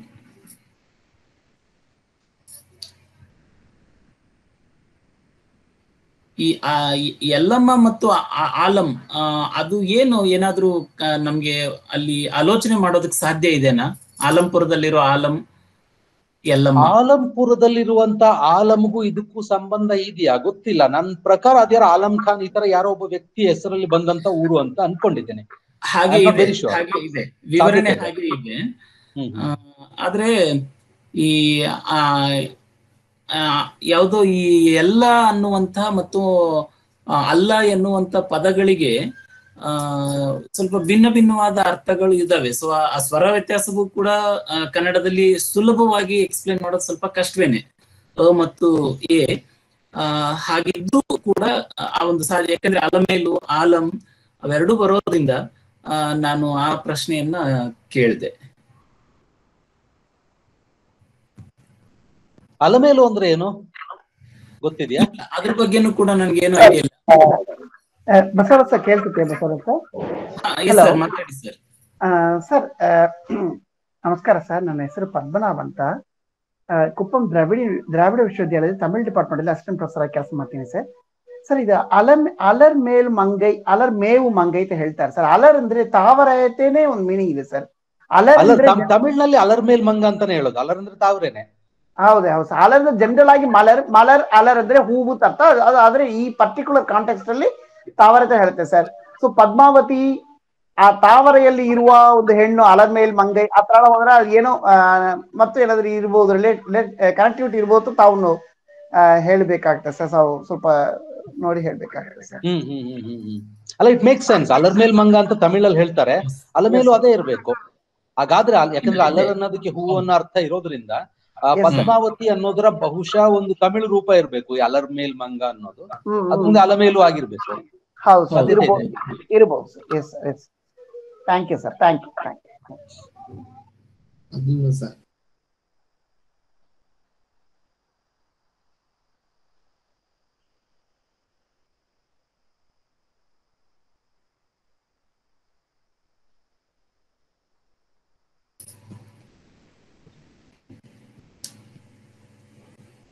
ಎಲ್ರು ಮೌನವಾಗಿದ್ದಾಗ ಸ್ವಲ್ಪ ಭಯ ಆಗ್ತದೆ. ಯಾಕಂದ್ರೆ ನಿಮ್ಗೆ ಎಲ್ಲವೂ ಅರ್ಥ ಆಗಿದ್ರೆ ನೀವೇನು ಕೇಳೋದಿಲ್ಲ, ಏನು ಅರ್ಥ ಆಗಿಲ್ಲ ಅಂದ್ರೂ ಏನು ಕೇಳೋದಿಲ್ಲ. ಸ್ವಲ್ಪ ಕನ್ಫ್ಯೂಷನ್ ಇದ್ದಾಗ ಮಾತ್ರ ಪ್ರಶ್ನೆಗಳು ಬರ್ತವೆ. ಇಲ್ಲ ಸರ್, ಈ ಶಾಕಂಬರಿ ಬಗ್ಗೆ ನಾವು ವಿಶೇಷವಾಗಿ ತಿಳ್ಕೊಳ್ಬೇಕಂತ ಆಸಕ್ತಿ ಇತ್ತು. ಧವಳಿಕರ್ ಏನ್ ಪ್ರಯೋಗ ಇದು ಏನು ಸಂಶೋಧನೆ ಮಾಡಿರೋದು. ಆದ್ರೆ ಈ ಲಜ್ಜಾಗೌರಿಗೆ ಅದು ಸಮಾನೀಕರಿಸಿ ನೀವು ಮಾತಾಡಿದಾಗ ನಮ್ಗೆ ಯಾಕೆ ಅದನ್ನ ಏನು ಅರಿಸ್ಕೊಳಕ್ ಆಗ್ಲಿಲ್ಲ. ಈ ಶಾಕಂಬರಿ ಮತ್ತು ಲಜ್ಜಾಗೌರಿಯನ್ನ ಒಂದೇ ಸ್ವರೂಪ ಅಂತ ಅನ್ಕೊಳಕ್ ಆಗಿಲ್ಲ. ಮತ್ತೆ ಒಂದೇ ಇದ್ರ ಮೇಲೆ ಅವರು ಸರ್ ಧವಳಿಕರ್ ಅವರು ಹೇಗೆ ವಿಚಾರ ಮಾಡಿದ್ರು ಎಂಬುದು ಗೊತ್ತಾಗಲ್ಲ. ಈಗ ಶಾಕಂಬರಿ ಅಂದ್ರೆ ಒಂದ್ ಕಡೆ ಮೊದಲ ದೇವತೆ ಅನ್ನುವಂತ ಒಂದು ಅರ್ಥ ಬರ್ತದೆ, ಒಂದ್ ಕಡೆ ಅದನ್ನ ಆದಿ ದೇವತೆ ಅಂತ ಪೂಜನೆ ಮಾಡ್ತಾರ. ಈ ಲಜ್ಜಾಗೌರಿ ಆ ನಂತರ ಬಂದಿದ್ದು ಅಥವಾ ಮೊದಲು ಬಂದಿದ್ದೋ ಗೊತ್ತಾಗಲ್ಲ ಸರ್ ಈ ಲಜ್ಜಾಗೌರಿ ಪರಂಪರೆ. ಅಲ್ಲ, ಲಜ್ಜಾಗೌರಿ ಅಂತ ಇವತ್ತು ನಾವು ಕರೆಯುವಂತ ತರದ ಶಿಲ್ಪಗಳು ಕ್ರಿಸ್ತಪೂರ್ವ 2ನೇ ಶತಮಾನದಿಂದಲೇ ಇದೆ. 2ನೇ ಶತಮಾನ ಅಂದ್ರೆ ಸುಮಾರು BC 200ರಿಂದಾನೇ ಸಿಗ್ತವೆ. ಉತ್ತರ ಪ್ರದೇಶದಲ್ಲಿ, ಮಧ್ಯಪ್ರದೇಶದಲ್ಲೆಲ್ಲ ಸಿಗ್ತಾ ಹೋಗ್ತವೆ. ದಕ್ಷಿಣ ಭಾರತದಲ್ಲಿ, ವಿಶೇಷವಾಗಿ ಮಹಾರಾಷ್ಟ್ರ, ಕರ್ನಾಟಕ, ಆಂಧ್ರದಲ್ಲಿ ವಾಕಾಟಕರ ಕಾಲದಲ್ಲಿ ಅದು ಸ್ಪ್ರೆಡ್ ಆಗ್ತಾ ಹೋಗ್ತದೆ. ಮುಂದೆ ಬಾದಾಮಿ ಚಾಳುಕ್ಯರ ಕಾಲದಲ್ಲಿ ಸ್ವಲ್ಪ ಹೇರಳವಾಗಿನೇ ಬೆಳ್ತದೆ. ಅದು ಸಂತಾನಾಪೇಕ್ಷೆಗೆ ಇರ್ತಕ್ಕಂತಹ ದೇವತೆ ಸರ್. ಅದು ಸಂತಾನಾಪೇಕ್ಷೆಗೆ ದೇವತೆ, ಹೌದು. ಈಗ ನೀವು ಇನ್ನೊಂದು ಹೇಳಿದ್ರಿ, ಈಗ ಶಾಕಂಬರಿ ಅನ್ನೋ ಹೆಸರಿನ ಲಿಟ್ರಲ್ ಮೀನಿಂಗ್ ಏನಿದೆಯಲ್ಲ, ಅದು ಹಸಿರು ಪೈರು ಅಂತ ನಾವು ತಗೊಳ್ಳೋದಾದ್ರೆ ಆಕ್ಚುಲ್ ಆಗಿ ಯಲ್ಲಮ್ಮನಿಗೂ ಕೂಡ ಒಕ್ಕಲುತನದ ದೇವರು ಅಂತಾನೆ ಒಂದು ನಂಬಿಕೆ, ಅಥವಾ ನಂಬಿಕೆ ಅಂತ ಹೇಳ್ಬಹುದು ಸದ್ಯಕ್ಕೆ ಅದಿದೆ. ಈಗಲೂ ಯಲ್ಲಮ್ಮನಿಗೆ ಒಕ್ಕಲುತನದ ಆಚರಣೆಗಳ ಜೊತೆಗೆ ತೀವ್ರವಾದಂತಹ ನಂಟು ಇರುವಂತಹದ್ದು ಕೂಡ ಕಾಣುತ್ತೆ. ಸೊ ಆ ಕನೆಕ್ಷನ್ ಬಗ್ಗೆ ಏನಾದ್ರೂ ಫೋಕಸ್ ಮಾಡಿದ್ರೆ ಇನ್ನಷ್ಟೇನಾದ್ರೂ ತಿಳಿಬಹುದಾ ಅಂತ. ಬಟ್ ಈ ಒಂದು ಸಂಬಂಧ ಅದು ಸ್ವಲ್ಪ ಯಾಕೆಂದ್ರೆ ಈಗ ಶಾಕಂಬರಿ ಆರಾಧನೆ ಎಲ್ಲಿ ನಡೀತಾ ಇದೆ ನೋಡಿ ಕರ್ನಾಟಕದಲ್ಲಿ, ಅವರಿಗೂ ಯಲ್ಲಮ್ಮನಿಗೂ ಸಂಬಂಧ ಇದೆಯಾ ಅನ್ನೋದು ಸ್ವಲ್ಪ ಪತ್ತೆ ಹಚ್ಚಬಹುದಾದಂತ ಒಂದು ವಿಚಾರ ಅನ್ಸುತ್ತೆ. ಈಗ ಮಹಾಕೂಟದಲ್ಲಿ, ಚೊಳಚಗುಡ್ಡದಲ್ಲಿ ಮತ್ತೆ ಇಂಥ ಕಡೆಗಳಲ್ಲಿ ಏನು ಬನಶಂಕರಿ ಆರಾಧನೆ ಇದೆ, ಬನಶಂಕರಿ ಮತ್ತು ಶಾಕಂಬರಿ ಎರಡು ಒಂದೇನೆ. ಅವರು ಇಲ್ಲಿ ಯಲ್ಲಮ್ಮನಿಗೆ ನಡ್ಕೋತಾರ, ಹಾಗಿದ್ರೆ ಯಾವ ತರದ ಆಚರಣೆಗಳಿವೆ, ಈ ಸಂಬಂಧ ಶೋಧಿಸಬಹುದು. ಅದು ಹೆಚ್ಚು ಈ ಎಥ್ನೋಗ್ರಾಫಿ ಅಥವಾ ಈ ಆಂಥ್ರೋಪಾಲಜಿಯಲ್ಲಿ ಪರಿಣತಿ ಹೊಂದಿರೋರು ಮಾಡಿದ್ರೆ ಒಳ್ಳೆದು ಅಂತ ನಂಗೆ ಅನ್ಸುತ್ತೆ. ಇತಿಹಾಸಕಾರಿ ಯಾವಾಗಲೂ ಕೆಲವು ಬಯಾಸ್ ಇರ್ತವೆ ನೋಡಿ. ನಮಸ್ತೆ ಸರ್, ನನ್ನ ಹೆಸರು ಒಂದು ಪ್ರಶ್ನೆ ಸರ್ ಒಂದು ಪ್ರಶ್ನೆ ಇದೆ. ನನ್ನ ಹೆಸರು ರವಿ ಅಂತ ಅಂದ್ಬಿಟ್ಟು ಸರ್, ಈಗ ಧವಳಿಕರ್ ಅವರು ಶಾಕಂಬರಿ ಬಗ್ಗೆ ಹೇಳ್ಬೇಕಾದ್ರೆ ಪುರಾಣದ ಉಲ್ಲೇಖವನ್ನ ಮಾಡ್ತಾರೆ. ಮಾರ್ಕಂಡೇಯ ಪುರಾಣದಲ್ಲಿ ಅದು ಬರುತ್ತೆ. ಅದು ಒಂದು ಶ್ಲೋಕನ್ನು ಕೂಡ ತಾವು ಹೇಳಿದ್ರಿ. ಆ ಪುರಾಣದಲ್ಲಿ ಬರುವಂತ ಒಂದು ಶ್ಲೋಕವನ್ನ ಆಧರಿಸ್ಕೊಂಡ್ಬಿಟ್ಟು ಅವರು ಇಡೀ ತಮ್ಮ ಥಿಯರಿಯನ್ನ ಕಟ್ಟುವಂತ ಒಂದು ಪ್ರಯತ್ನವನ್ನು ಮಾಡಿದ್ದಾರೆ. ಎರಡು ಶ್ಲೋಕ ಅಲ್ಲ, ಮಾರ್ಕಂಡೇಯ ಪುರಾಣ ಅಲ್ಲ ಅವರ ಥಿಯರಿ. ಇದು ಸ್ಕಂದ ಪುರಾಣದ ಇನ್ನೊಂದು ಶ್ಲೋಕ ಅಂತ ಹೇಳಿದ್ರು ನೋಡಿ. ಅದರಲ್ಲಿ ಮಾರ್ಕಂಡೇಯ ಪುರಾಣ ಅವರು ಉಲ್ಲೇಖ ಮಾಡೋದು ಕೇವಲ ಈ ಶಾಕಂಬರಿಯ ಸ್ವರೂಪ ಎಂತದ್ದು ಅಂತ ಹೇಳೋದಕ್ಕೆ. ಆ ಶ್ಲೋಕಕ್ಕೂ ನಂತರ ಬರುವಂತ ಶ್ಲೋಕಕ್ಕೂ ವ್ಯತ್ಯಾಸ ಇದೆ. ಅದು ಬೇರೆ ಶ್ಲೋಕ. ಈಗ ತಥೋಹಂ ಅಖಿಲಂ ಲೋಕಂ ಆತ್ಮದೇಹ ಸಮುದ್ಭವ ಎನ್ನೋದು, ಅದಕ್ಕೂ ಇಲ್ಲಿನ ಲಜ್ಜಾಗವರಿಗೂ ಸಂಬಂಧ ಇಲ್ಲ. ಅದು ಅದರ ಒಂದು ಪುಷ್ಟಿಗೆ ಅಂತ ಮಾತ್ರ ಮಾಡ್ತಾರೆ. ಮುಂದೆ ಇನ್ನೊಂದು ಶ್ಲೋಕ ಬರ್ತದೆ ನೋಡಿ, ಕ್ಷೇಮಂಕರಿ ಸಿದ್ಧಕರಿ ಚಿನ್ನಮಸ್ತ ಶುಭಾನನ ಶಾಕಂಬರಿ ಮೋಕ್ಷಲಕ್ಷ್ಮಿ ತ್ರಿವರ್ಗ ಫಲ. ಇದು ಸ್ಕಂದ ಪುರಾಣದಲ್ಲಿ ಬರುವಂತದ್ದು. ಅದನ್ನ ಇಟ್ಕೊಂಡು ಕೇವಲ ಒಂದೇ ಶ್ಲೋಕ, ನೀವು ಹೇಳೋದು ಕರೆಕ್ಟ್, ಒಂದು ಶ್ಲೋಕವನ್ನ ಇಟ್ಕೊಂಡು ಅವರು ಇದನ್ನ ಮಾಡೋ ಪ್ರಯತ್ನ ಪಡ್ತಿದ್ದಾರೆ. ಮತ್ತೆ ಅಲ್ಲಿ ಚಿನ್ನಮಸ್ತ ಮತ್ತೆ ಶಾಕಂಬರಿ ಅನ್ನುವಂತ ಎರಡು ಹೆಸರುಗಳನ್ನು ಕೂಡ ಬಳಸಲಾಗಿದೆ. ಮತ್ತೆ ಎರಡನ್ನೂ ಕೂಡ ಸಮ ಅಲ್ಲ ಅನ್ನುವಂಥದ್ದು ಅಲ್ಲೇನ ಗೋಚರ ಆಗುತ್ತೆ ಸರ್. ಹೌದು. ಇದೊಂದಿದೆಯಲ್ಲ ಸರ್, ಇದೊಂದು ಆಕಾರವನ್ನು ಇಟ್ಕೊಂಡು ಮತ್ತೆ ಈಗ ತಾನೇ ಚರ್ಚೆ ಮಾಡ್ತಾ ತಾವು ಹೇಳಿದ್ರಿ ಏನಂತಂದ್ರೆ ಸ್ಥಳೀಯವಾಗಿ ಅದನ್ನ ಬನಶಂಕರಿ ಅಥವಾ ಬನದಬ್ಬೆ ಹಿಂಗೆಲ್ಲ ಕರೀತಾರೆ. ಬನಶಂಕರಿ, ಬನದಬ್ಬೆ ಅನ್ನುವಂತ ಹೆಸರಿನಲ್ಲಿ. ಸೊ ಹಾಗಾಗಿ ಪುರಾಣ ಮೂಲದ ಆ ಶಾಕಂಬರಿಯನ್ನ ಬಹುಶಃ ಸ್ಥಳೀಯವಾಗಿರುವಂತ ಈ ಹೆಸರು ಅಂದ್ರೆ ಜನಪದ ಮೂಲದಲ್ಲಿರುವಂತ ಈ ಹೆಸರು ಪುರಾಣ ರಚನೆಯಾಗುವಂತಹ ಸಂದರ್ಭದಲ್ಲಿ ಶಾಕಂಬರಿ ಅನ್ನುವಂತ ಹೆಸರನ್ನ ಪಡ್ಕೊಂಡಿರಲು ಸಾಧ್ಯ ಇದೆ. ಹಾಗಾಗಿ ಏನಂತಂದ್ರೆ ನಾವು ಹೆಚ್ಚು ಮೂಲಗಳು ಸಿಗುವಂತ, ಆಧಾರಗಳು ಸಿಗುವಂತ ಅಂದ್ರೆ ಈ ಬನಶಂಕರಿ ಅಥವಾ ಬನದಬ್ಬೆ ಅಥವಾ ಬಾದುಬ್ಬೆ ಈ ತರದ ಸ್ಥಳೀಯವಾಗಿರುವಂತ ಒಂದು ಆಕಾರ ಮೂಲಗಳನ್ನ ಇಟ್ಕೊಂಡ್ರೆ ಹೆಚ್ಚಿನ ಒಂದು ತಿಳುವಳಿಕೆಯನ್ನ ಆ ತಾಯಿ ಅಥವಾ ಆ ದೇವಿಯ ಬಗ್ಗೆ ನಾವು ತಿಳ್ಕೊಳ್ಳೋದಕ್ಕೆ ಸಾಧ್ಯ ಆಗತ್ತೆ ಅನ್ನುವಂಥದ್ದು. ಯಾಕೆಂತಂದ್ರೆ ಇಲ್ಲಿ ಆ ಪುರಾಣ ಮೂಲದ ಆ ಆಕಾರ ಅಷ್ಟು ಸಮಗ್ರ ಅಥವಾ ಸಮಂಜಸ ಅನ್ಸಲ್ಲ ಅಂತಂತ ನನ್ನ ತಿಳುವಳಿಕೆ. ಅಲ್ಲ, ಅದು ಕೂಡ ಸಾಕಷ್ಟು ನಂತರದ ಆಕಾರವೇನೆ. ಯಾಕೆಂದ್ರೆ ಈಗ ಇರುವಂತ ಸ್ಕಂದ ಪುರಾಣದಲ್ಲಿ ಬರೋ ಕಾಶಿಖಂಡದ ಒಂದು ಶ್ಲೋಕ ಅದು. ಹಳೆಯ ಸ್ಕಂದ ಪುರಾಣದಲ್ಲಿ ಇಲ್ಲ. ಆಗ್ಲೇ ನಾನೇನು ನೇಪಾಳ ಹಸ್ತಪ್ರತಿ ಅಂತ ಹೇಳಿದೆ, ಅದರಲ್ಲಿ ಈ ಶ್ಲೋಕ ಬರೋದಿಲ್ಲ. ಈ ಶ್ಲೋಕ ಅಲ್ಲ, ಅದರಲ್ಲಿ ಆ ಒಂದು ಪ್ರಸಂಗವೇ ಬರೋದಿಲ್ಲ. ಅದು ಬಹಳ ನಂತರದಲ್ಲಿ ಉಂಟಾಗುವಂತ, ಬಹುಶಃ 16-17ನೇ ಶತಮಾನದಲ್ಲಿ ಈಗಿನ ಒಂದು ರೂಪ ಪಡ್ಕೋತದೆ ಅಲ್ಲಿನ ಕಾಶಿಖಂಡ ಏನಿದೆ, ಅದರಲ್ಲಿ ಬರುವಂತ ಒಂದು ಶ್ಲೋಕ ಅದು. ಸರ್ ಮತ್ತೆ ಒಂದು ಸಂಶಯ ಏನಂತಂದ್ರೆ, ಈ ಪಂಚತಂತ್ರದ ಕಥೆಗಳಲ್ಲಿ ವನದೇವತೆಯ ಉಲ್ಲೇಖ ಬರುತ್ತಲ್ಲ ಸರ್, ಮತ್ತೆ ಈವನ್ ವಡ್ಡಾರಾಧನೆಯಲ್ಲೂ ಕೂಡ ಬರುತ್ತೆ ವನದೇವತೆ ಅಂತ ಅಂದ್ಬಿಟ್ಟು. ಆ ವನದೇವತೆ ಮತ್ತೆ ಶಾಕಂಬರಿಗೆ ಏನಾದ್ರು ಸಂಬಂಧ ಇದೆ? ಆ ಪೌರಾಣಿಕ ಮೂಲಗಳಲ್ಲಿ ನೋಡಿದಾಗ ಆತರ ಸಂಬಂಧ ಕಾಣೋದಿಲ್ಲ. ಅದು ಬಹಳ ಕಡೆ ಬರ್ತದೆ. ಈಗ ನಮ್ಮ ವಡ್ಡಾರಾಧನೆ ನೀವು ಹೇಳಿದ್ರಿ, ಅದೇ ತರ ನಮ್ಮ ಹರ್ಷಚರಿತೆಯಲ್ಲಿ ಬರ್ತದೆ. ಸುಮಾರು ಕಡೆಗಳಲ್ಲಿ ವನದೇವತೆಗಳ ಉಲ್ಲೇಖ ಬರ್ತದೆ. ಹರ್ಷಚರಿತ ಮತ್ತೆ ಇನ್ನೊಂದು ಕೃತಿ ಏನು ಆ ತರದ್ದು ಬಾಣಭಟ್ಟನ ಕಾದಂಬರಿ, ಇದರಲ್ಲೆಲ್ಲ ಆ ತರದ ಉಲ್ಲೇಖಗಳನ್ನ ನಾವು ಕಾಣ್ತೀವಿ. ಆದ್ರೆ ಅಲ್ಲಿ ಎಲ್ಲೂ ಅದಕ್ಕೂ ಶಾಕಂಬರಿಯ ಒಂದು ವರ್ಣನೆಗೂ ಒಂದು ಸಮಾನತೆ ಕಾಣೋದಿಲ್ಲ. ಯಾಕಂದ್ರೆ ಶಾಕಂಬರಿಯನ್ನ ಸಾಮಾನ್ಯವಾಗಿ ಪೌರಾಣಿಕ ಮೂಲದಲ್ಲಿ ಸಸ್ಯಗಳ ಒಂದು ದೇವತೆ, ಅಂದ್ರೆ ಆಹಾರ ಮೂಲದ ಸಸ್ಯಗಳ ಒಂದು ದೇವತೆ ಅನ್ನೋ ರೀತಿಯಲ್ಲೇನೆ, ಅಂದ್ರೆ ಕೃಷಿಯೊಂದಿಗೆ ಸಂಬಂಧ ಕಟ್ಕೊಂಡು ಅವರು ಒಂದು ಪರಿಕಲ್ಪಿಸ್ತಾರೆ. ಸೊ ಒಂದು ವ್ಯತ್ಯಾಸ ಇದೆ ಅನ್ಸುತ್ತೆ ನನಗೆ ಎರಡು. ಇಲ್ಲಿ ಒಂದು ಪ್ರಶ್ನೆಗೆ ಯಾರು ಕೇಳಿದ್ದಾರೆ, ಲಕ್ಷ್ಮೀನಾರಾಯಣ ಅನ್ನೋರು ಒಂದು ಟೈಪ್ ಮಾಡಿದ್ದಾರೆ. 16ನೇ ಶತಮಾನದಲ್ಲಿ ಅಂದ್ರೆ ದಕ್ಷಿಣ ಭಾರತದಲ್ಲಿ, ಅದರಲ್ಲೂ ಕರ್ನಾಟಕದಲ್ಲಿ ವಿಜಾಪುರ ಹಾಗೂ ಬಹಮನಿಯ ಕಾಲಾವಧಿಯಲ್ಲಿ ಹೇಗೆ ಈ ಹೆಣ್ಣು ದೇವತೆಗಳು ಹಾಗೂ ಅದರ ಸ್ವರೂಪದಲ್ಲಿ ಬದಲಾದವು. ಮೈಸೂರು ಸಂಸ್ಥಾನದ ಆಡಳಿತ ಅವಧಿಯಲ್ಲಿ ಹೆಣ್ಣು ದೇವತೆ ಆರಾಧನೆ ಪದ್ಧತಿಯನ್ನು ವಿಶಿಷ್ಟವಾದ ಸ್ವರೂಪಕ್ಕೆ ಕೊಂಡೊಯ್ಯುವ ಕೆಲಸ ಮಾಡಿದರು. ಆದರೆ 16ನೇ ಶತಮಾನದ ಕಾಲದಲ್ಲಿ ವಿಜಯನಗರದ ಅರಸರು ಹೇಗೆ ಸ್ತ್ರೀ ಪೂಜೆ ಮಾಡುತ್ತಾರೆ, ದಸರಾ ಆಚರಣೆ ಅವರದಾಗಿತ್ತು. ನಿಜವಾಗಿಯೂ ಅವರ ಅವಧಿಯಲ್ಲಿ ಮೈಸೂರು ಪ್ರಾಂತದಲ್ಲಿ ಹೇಗಿತ್ತು? ಸಾಕಷ್ಟು ಕಾಂಪ್ಲೆಕ್ಸ್ ಆದ ವಿಚಾರಗಳು ಇಲ್ಲಿ ಇವರು ಕೇಳಿದ್ದಾರೆ. ಒಂದು ಈ ದಸರಾದ ಬಗ್ಗೆ ನೀವೇನ್ ಮಾತಾಡಿದ್ದೀರಿ, ಅದು ಬಹುಶಃ ಈ ನವರಾತ್ರಿ ಆಚರಣೆ ಅದು ವಿಜಯನಗರದಲ್ಲಿ ಆರಂಭವಾಗೋದಲ್ಲ. ಯಾಕೆಂದ್ರೆ ವಿಜಯನಗರಕ್ಕಿಂತ ಸಾಕಷ್ಟು ಹಿಂದೆನೆ, ಬಹುಶಃ 500 ವರ್ಷಗಳ ಹಿಂದೆನೆ ಇದರ ಆಚರಣೆಯ ಬಗ್ಗೆ ನಮ್ಗೆ ಅಲ್ಲಲ್ಲಿ ಉಲ್ಲೇಖಗಳು ಬರ್ತವೆ. ವಿಜಯನಗರದಲ್ಲಿ ಏನಾಗ್ತದೆ ಅಂದ್ರೆ, ಆ ರಾಜ್ಯದ ಒಂದು ಅಫಿಷಿಯಲ್ ಅನ್ನಬಹುದಾದಂತ ಒಂದು ಆಚರಣೆ ಆಗಿ ಅದು ತೇರ್ಗಡೆ ಹೊಂದ್ತದೆ. ಅದೇ ತರದ ಒಂದು ಮಾನ್ಯತೆ ಮೈಸೂರಲ್ಲಿ ಕೂಡ ಇದೆ. ಅದು ಆ ರಾಜ ಮನೆತನದ ವಿಶಿಷ್ಟ ಆಚರಣೆಗಳಲ್ಲಿ ಒಂದು ದಸರಾ ಅನ್ನೋದು ಅಥವಾ ನವರಾತ್ರಿ ಅನ್ನೋದು. ಸೊ ಆ ನವರಾತ್ರಿಗೂ ಈ ವಿಜಯನಗರ ಪೂರ್ವದಲ್ಲಿದ್ದಂತ ನವರಾತ್ರಿಗೂ ಸ್ವಲ್ಪ ವ್ಯತ್ಯಾಸ ಇರಬಹುದು. ಯಾಕೆಂದ್ರೆ ಆಚರಣೆಗಳು ಒಂದೇ ಆಗಿದ್ರು ಕೂಡ ಅದು ಹುಟ್ಟಿಸುವಂತ ಅರ್ಥಗಳು ಭಿನ್ನವಾಗಿರ್ತವೆ. ಒಮ್ಮೆ ಸ್ಟೇಟ್ ಅನ್ನೋ ಒಂದು ವ್ಯವಸ್ಥೆ, ಪ್ರಭುತ್ವ ಅದನ್ನ ತನ್ನ ಒಂದು ಆಚರಣೆ ಮಾಡ್ಕೊಂಡಾಗ ಅದರಲ್ಲಿ ಉಂಟಾಗುವಂತ ಮಾರ್ಪಾಟುಗಳು ಬಹಳ ದೊಡ್ಡ ದೂರಗಾಮಿಯಾದ ಮಾರ್ಪಾಟುಗಳು ಅನ್ನಿಸ್ತದೆ. ಮತ್ತೆ ಈ ಉತ್ತರ ಕರ್ನಾಟಕದಲ್ಲಿ ಸುಮಾರು ಕಡೆಗಳಲ್ಲಿ ಎಲ್ಲಿ ಯಲ್ಲಮ್ಮನ ಆಚರಣೆಗಳೆಲ್ಲ ನಡೀತವೆ, ಅಲ್ಲಿ ವಿಜಯನಗರದ ಅಷ್ಟು ದೊಡ್ಡ ಒಂದು ಸ್ವಾಧೀನ ಇತ್ತು ಅಂತ ನನ್ಗೆ ಅನ್ಸೋದಿಲ್ಲ. ಯಾಕೆಂದ್ರೆ ಅವೆಲ್ಲ ಬಹಮನಿ ಅಥವಾ ಆದಿಲ್ ಶಾಹಿ ಪ್ರದೇಶಗಳಿಗೆ ಸೇರಿದಂತ ಊರುಗಳು. ಈಗ ಬೆಳಗಾವ್ ಆಗ್ಬೋದು, ಗುಲ್ಬರ್ಗ ಆಗ್ಬೋದು, ಅಲ್ಲೆಲ್ಲ ವಿಜಯನಗರದ ಒಂದು ಪ್ರದೇಶಕ್ಕೆ ಹೊರಗಿದ್ದಂತ ಊರುಗಳಲ್ವಾ. ಸೊ ಹೀಗಾಗಿ ಸ್ಥಳೀಯ ಪ್ರಕ್ರಿಯೆಗಳ ಮೂಲಕ ಸಾಕಷ್ಟು ದೊಡ್ಡ ಬದಲಾವಣೆಗಳಲ್ಲಾಗಿರುವಂತ ಸಾಧ್ಯತೆ ಇದೆ. ಸೊ ವಿಜಯನಗರದ ಒಂದು ಸಂದರ್ಭಕ್ಕೂ ಅಥವಾ ನಾವು ಸೌದತ್ತಿಯಲ್ಲಿ ಕಾಣೋದಕ್ಕೂ ವ್ಯತ್ಯಾಸ ಇದೆ. ಆದ್ರೆ ಅಲ್ಲಿ ಕೂಡ ರಾಜಕೀಯ ಪ್ರಕ್ರಿಯೆಗಳನ್ನ ಅಲ್ಲಗಳಿಬೇಕಿಲ್ಲ.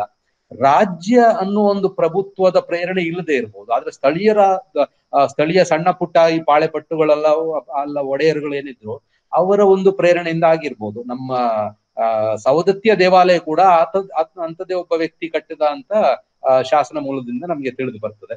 ಸೊ ಸ್ಥಳೀಯವಾದ ರಾಜಕೀಯ ಪ್ರಕ್ರಿಯೆಗಳು ಇದರಲ್ಲಿ ದೊಡ್ಡ ಪಾತ್ರ ವಹಿಸ್ತದೆ ಈ ದೇವತೆಗಳ ಆರಾಧನೆಗೆ. ಬಟ್ ಅಲ್ಲಿ ಕೂಡ ನಾವು ಯಾವಾಗ್ಲೂ ಒಂದು ಸಮುದಾಯದ ಒಳಗಿನಿಂದ ಉಂಟಾಗುವಂತ ಪ್ರಕ್ರಿಯೆಗಳನ್ನ ಸ್ವಲ್ಪ ಗ್ಲೋರಿಫೈ ಮಾಡುವಂತ ಪ್ರಯತ್ನ ಪಡ್ತೇವೆ, ಅಥವಾ ಎಲ್ಲವನ್ನು ರಾಜ್ಯದ ಪ್ರೇರಣೆಯಿಂದನೂ ಅಂತ ಹೇಳುವಂತ ಇದೊಂದು ದ್ವಂದ್ವ ಇದೆ. ಈ ದ್ವಂದ್ವದಲ್ಲಿ ಯಾವಾಗ್ಲೂ ಸಿಲುಕಾಕೊಂಡಿರ್ತೀವಿ. ಅದು ಕನ್ನಡದಲ್ಲಿ ಅಥವಾ ನಮ್ಮ ದೇಶ ಭಾಷೆಗಳಿಗಿಂತ ಹೆಚ್ಚಾಗಿ ಇಂಗ್ಲಿಷ್ ನಲ್ಲಿ ಆಗುವಂತ ಅಧ್ಯಯನಗಳಲ್ಲಿ ಈ ದ್ವಂದ್ವ ಕಾಣ್ತೀವಿ. ಅಲ್ಲಿ ಬಹಳ ಸ್ಪಷ್ಟವಾದ ಒಂದು ದ್ವಂದ್ವ ಇದೆ. ಕೆಲವು ವಿದ್ವಾಂಸರು ಯಾವಾಗ್ಲೂ ಒಂದು ಕಮ್ಯುನಿಟಿ ಓರಿಯೆಂಟೆಡ್ ಆದ ರೀತಿಯಲ್ಲಿ ಆಯಾ ಸ್ಥಳೀಯ ಜನಾಂಗಗಳ ಒಂದು ಸ್ವೇಚ್ಛೆಯ ಅಥವಾ ಇಚ್ಛಾಶಕ್ತಿಯ ಒಂದು ನಿರೂಪ ಅನ್ನೋ ಹಾಗೆ ಅದನ್ನ ಚಿತ್ರಿಸ್ತವೆ. ಇನ್ನು ಕೆಲವು ವಿದ್ವಾಂಸರು ಇದೆಲ್ಲವೂ ರಾಜ್ಯ ಅನ್ನುವ ಒಂದು ಪ್ರಭುತ್ವದ ವ್ಯವಸ್ಥೆ ತನ್ನ ಒಂದು ಅಧಿಕಾರವನ್ನ ನ್ಯಾಯಸಮ್ಮತ ಪಡಿಸ್ಕೊಳ್ಳೋದಿಕ್ಕೆ ಅಂತ ಇದನ್ನೆಲ್ಲ ಮಾಡ್ತಾರೆ ಅಂತ ಇನ್ನೊಂದು ಸಿದ್ಧಾಂತವನ್ನ ಕಟ್ಕೋತಾರೆ. ಎರಡೂ ಸ್ವಲ್ಪ ಎಕ್ಸ್ಟ್ರೀಮ್ ಪೊಸಿಷನ್ ಅಂತ ನನ್ಗೆ ಅನಿಸ್ತದೆ. ಸೊ ಸತ್ಯ ಇದೆರಡರ ಮಧ್ಯದಲ್ಲೆಲ್ಲೋ ಇರ್ಬೋದು.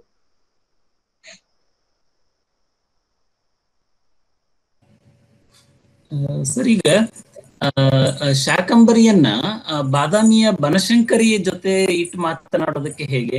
ಯಾಕಂದ್ರೆ ಅವರೇ ಹೇಳೋದಲ್ಲ, ಬಾದಾಮಿ ಬನಶಂಕರಿ ದೇವಾಲಯದವರು ತಮ್ಮನ್ನ ನಾವು ಶಾಕಂಬರಿ ಪೀಠ ಅಂತ ಹೇಳ್ಕೊತಾರೆ.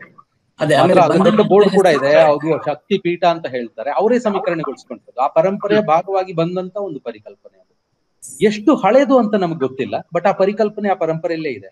ಬಹುಶಃ 200 ವರ್ಷ ಹಳೇದಿರ್ಬೋದು, 300 ವರ್ಷ ಹಳೇಗಿರ್ಬೋದು, ಅದು ಹೇಳುವಷ್ಟು ನಮ್ಮ ಹತ್ರ ಪುರಾವೆಗಳಿಲ್ಲ. ಆದ್ರೆ ಈ ಕೃತಿ ಏನಿದೆ, ಶಾಕಂಬರಿ ಮಹಾತ್ಮ್ಯ ಏನಿದೆ, ಅದು ಸುಮಾರು 400 ವರ್ಷಕ್ಕಿಂತ ಹಳೇದಲ್ಲ ಅಂತ ಹೇಳ್ಬೋದು. 1600 ನಂತರ ಬಂದಂತ ಕೃತಿ ಅನ್ನೋದು ಮಾತ್ರ ಸ್ಪಷ್ಟ. ಯಾವ್ದು 300 ವರ್ಷದ ಹಿಂದಿಂದ ಅಂತ ಹೇಳಿದ್ರೆ ಅದು ಯಾವ್ದು ಹೇಳಿ? ಈಗ ಯಾವ್ದು 250-300 ವರ್ಷ ಆಗಿರಬಹುದು ಅಂತ ಹೇಳಿದ್ರೆ ಆ ಸ್ಥಳ ಮಹಾತ್ಮೆ ಅಷ್ಟು ಹಿಂದಿಂದ ಅಂತ ಹೇಳಿದ್ರೆ, ಅಥವಾ ಇದು ಶಾಕಂಬರಿ ಮಹಾತ್ಮೆ ಅನ್ನೋದು ಮಹಾಕೂಟದ ಬಗ್ಗೆ ಏನಿದೆ ಅದೊಂದು 400 ವರ್ಷಕ್ಕಿಂತ ಹಳೇದಲ್ಲ ಅಂತ ನಾನು ಹೇಳ್ತೇನೆ. 1600 ನಂತರ ಬಂದಂತ ಕೃತಿ, 1700 ಬಂದಿರ್ಬೋದು, 1800 ಈ ಸರಿಸುಮಾರಿಗೆ ಬಂದಂತ ಕೃತಿ. ಅದು ಅಷ್ಟೊಂದು ಹಳೇದಲ್ಲ. ಬಟ್ ಆತರ ಒಂದು ಪರಂಪರೆ ಇದೆ, ಹಳೇದಲ್ಲದ್ರೂ ಆ ಪರಂಪರೆಯಲ್ಲೇ ಬಂದಂತ ಒಂದು ಸಮೀಕರಣೆ ಅದು ಶಾಕಂಬರಿ ಮತ್ತು ಬನಶಂಕರಿಯ ಸಮೀಕರಣ. ಈ ಬಾದಾಮಿ ಬನಶಂಕರಿ ಹಿಸ್ಟ್ರಿಯನ್ನ ಕಲ್ಯಾಣಿ ಎಸ್ ಆಫ್ಕೋರ್ಸ್ ಬಾದಾಮಿ ಚಲುಕ್ಯರ ಕಾಲದಿಂದ ಹೇಳೋಕ್ ಸಾಧ್ಯ ಇದೆ ಅಲ್ವಾ? ಕಷ್ಟ ಇದೆ ಸರ್, ಯಾಕೆಂದ್ರೆ ಅಲ್ಲಿ ನಮಗೆ ಯಾವುದೇ ಒಂದು ಸೂಚನೆಯನ್ನು ಸಿಗೋದಿಲ್ಲ. ಒಂದು ಸಾಧ್ಯತೆ ಇರೋದು, ಅಲ್ಲಿ ನಂದಿಕೇಶ್ವರ ಅಂತ ಒಂದು ಊರು ಬರ್ತದೆ, ಅದು ಬಾದಾಮಿ ಮತ್ತು ಇದ್ರ ಮಧ್ಯೆ ಬರ್ತದೆ. ಯಾವುದು ಬಾದಾಮಿ ಮತ್ತೆ ಇದಾದ್ಮೇಲೆ ಮಹಾಕೂಟ ಆದ್ಮೇಲೆ ನಂದಿಕೇಶ್ವರ ಅಂತ ಒಂದು ಊರು ಬರ್ತದೆ. ನಾನು ಜಾಗ್ರಫಿಕಲಿ ಒಂದು ಗೆರೆ ಎಳ್ದಾಗಿರೋದು ಹೇಳಿದ್ರು, ರೋಡಲ್ಲಿ ಹೋದಾಗ ಸ್ವಲ್ಪ ಭಿನ್ನವಾಗಿದೆ ಅದು. ನಂದಿಕೇಶ್ವರ ಅನ್ನೋದಕ್ಕೆ ಬಾದಾಮಿ ಚಾಳುಕ್ಯರ ಶಾಸನಗಳಲ್ಲಿ ಲಂಜಿಕೇಶ್ವರ ಅನ್ನೋ ಪ್ರಯೋಗ ಬರ್ತದೆ. ಈಗ ಲಂಜಿಕಾ ಅಂದ್ರೆ ಗಣಿಕ ಅನ್ನೋ ಒಂದು ಪದದ ಕನ್ನಡ ಸ್ವರೂಪ ಅಂತ ತಜ್ಞರು ಹೇಳ್ತಾರೆ. ಸೊ ಅಲ್ಲಿ ಒಂದು ವಾರಾಂಗನೆಯರ ಒಂದು ಸಂಪ್ರದಾಯ ಇದ್ದಿರ್ಬೋದು, ಶಾಸನಗಳಲ್ಲೂ ಆತರ ಅನೇಕ ಉಲ್ಲೇಖಗಳಿವೆ. ಆ ತರದ ಒಬ್ಬ ವಾರಾಂಗನೆ ನಿರ್ಮಿಸಿದ ಯಾವುದೋ ಒಂದು ದೇವಾಲಯ ಇರ್ಬೋದು, ಅದಕ್ಕೆ ತನ್ನ ಹೆಸರನ್ನೇ ಅಕ್ಕಿ ಕೊಟ್ಟಿದ್ದಾಳೆ ಲಂಜಿಕೇಶ್ವರ ಅಂತ. ಈ ಲಂಜಿಕೇಶ್ವರಕ್ಕೆ ಕೊಟ್ಟಂತ ಕೆಲವು ದಾನದತ್ತಿಗಳ ಬಗ್ಗೆ ಬಾದಾಮಿಯಲ್ಲಿ ಕೆಲವು ಶಾಸನಗಳಲ್ಲಿ ಉಲ್ಲೇಖ ಬರ್ತದೆ. ಅಲ್ಲಿ ಕೂಡ ಅದು ಹೆಣ್ಣು ದೇವತೆ ಅಲ್ಲ, ದೇವತೆ ಪುರುಷ ದೇವತೆನೆ. ಬಟ್ ಆ ಒಂದು ಪ್ರಯೋಗದಲ್ಲಿ ಆ ತರದ ಒಂದು ಸೂಚನೆ ನಮಗೆ ಕಾಣ್ತದೆ ಅನ್ನೋದು ಬಿಟ್ರೆ, ಆ ಕಾಲದಿಂದ ಇರುವಂತ ಒಂದು ಆಕರಗಳನ್ನ ಬಳಸ್ಕೊಂಡು ಬನಶಂಕರಿ ಅಥವಾ ಶಾಕಂಬರಿ ಈ ತರದ ಯಾವುದೇ ದೇವತೆಯ ಒಂದು ಪ್ರೀ ಹಿಸ್ಟ್ರಿ ಹೇಳೋದು ಸ್ವಲ್ಪ ಕಷ್ಟ ಅನ್ನಿಸುತ್ತೆ. ಆದ್ರೆ ಈಗ ಯಾವ್ದನ್ನ ನಾವು ಲಜ್ಜಾಗೌರಿ ಅಂತಿದ್ದೀವಿ ಹೌದು ಅಲ್ಲಿತ್ತು ಅನ್ನೋದು ಸ್ಪಷ್ಟ. ಅದಕ್ಕೆ ನಮ್ಗೆ ಆರ್ಕಿಯಾಲಜಿಕಲ್ ಆದಂತ ಪುರಾವೆಗಳಿದೆ ನಮ್ಮ ಹತ್ರ.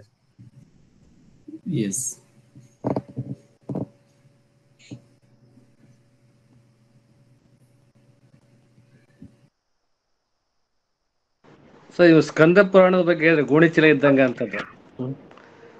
ಅನೇಕ ಮಂತ್ರಗಳು ಕೂಡ ಸ್ಕಂದ ಪುರಾಣ, ಬ್ರಹ್ಮನಾಥ ಸಂವಾದಿ ಈ ರೀತಿಯಾಗಿ ಕೊನೆಗೊಳ್ತವೆ. ಬಹುಶಃ ಇತ್ತೀಚಿನ ಸಂಸ್ಕೃತ ಪಂಡಿತರು ಅವೆಲ್ಲವನ್ನು ಜನರಿಗೆ ನಮಿಸುವ ಸಲುವಾಗಿ ಆ ರೀತಿ ಸೇರಿಸಬಹುದಾದ ಸಾಧ್ಯತೆ ಇದೆ. ತಾವು ಹೇಳಿದಾಗ ನಿಜ ಸರ್, ಸ್ಕಂದ ಪುರಾಣದಲ್ಲಿ ಕೇವಲ ಕೆಲವೊಂದು ವಿಷಯಗಳು ಮಾತ್ರ ಚರ್ಚೆ ಆಗಿವೆ ಅಂತಂದು. ಆದರೆ ಪ್ರತಿಯೊಂದು ಕೂಡ ಈ ಸ್ಥಳ ಪುರಾಣ ಕೂಡ ನೀವು ಹೇಳಿದಂಗೆ ಪ್ರತಿಯೊಂದು ಊರಿನ ಸ್ಥಳ ಪುರಾಣ ಕೂಡ ಸ್ಕಂದ ಪುರಾಣದಲ್ಲಿ ಬರ್ತದೆ ಅಂತ ಹೇಳ್ತಾರೆ. ಹೌದು, ತಮಿಳ್ನಲ್ಲಿ ಒಂದು ಪ್ರಯೋಗನೇ ಇದೆ, ಇದು ಕಂಡಲ್ ಪುರಾಣಂ ಅಂತಾರೆ. ಏನ್ ಬೇಕಾದ್ರೂ ಗೋಣಿಚೀಲದಾಗಿ ತುಂಬಬಹುದು ಅಂತ. ಇಲ್ಲೊಂದು ಪ್ರಶ್ನೆ ಕೇಳಿದ್ದಾರೆ ಲಕ್ಷ್ಮೀ ನಾರಾಯಣ ಅವರು.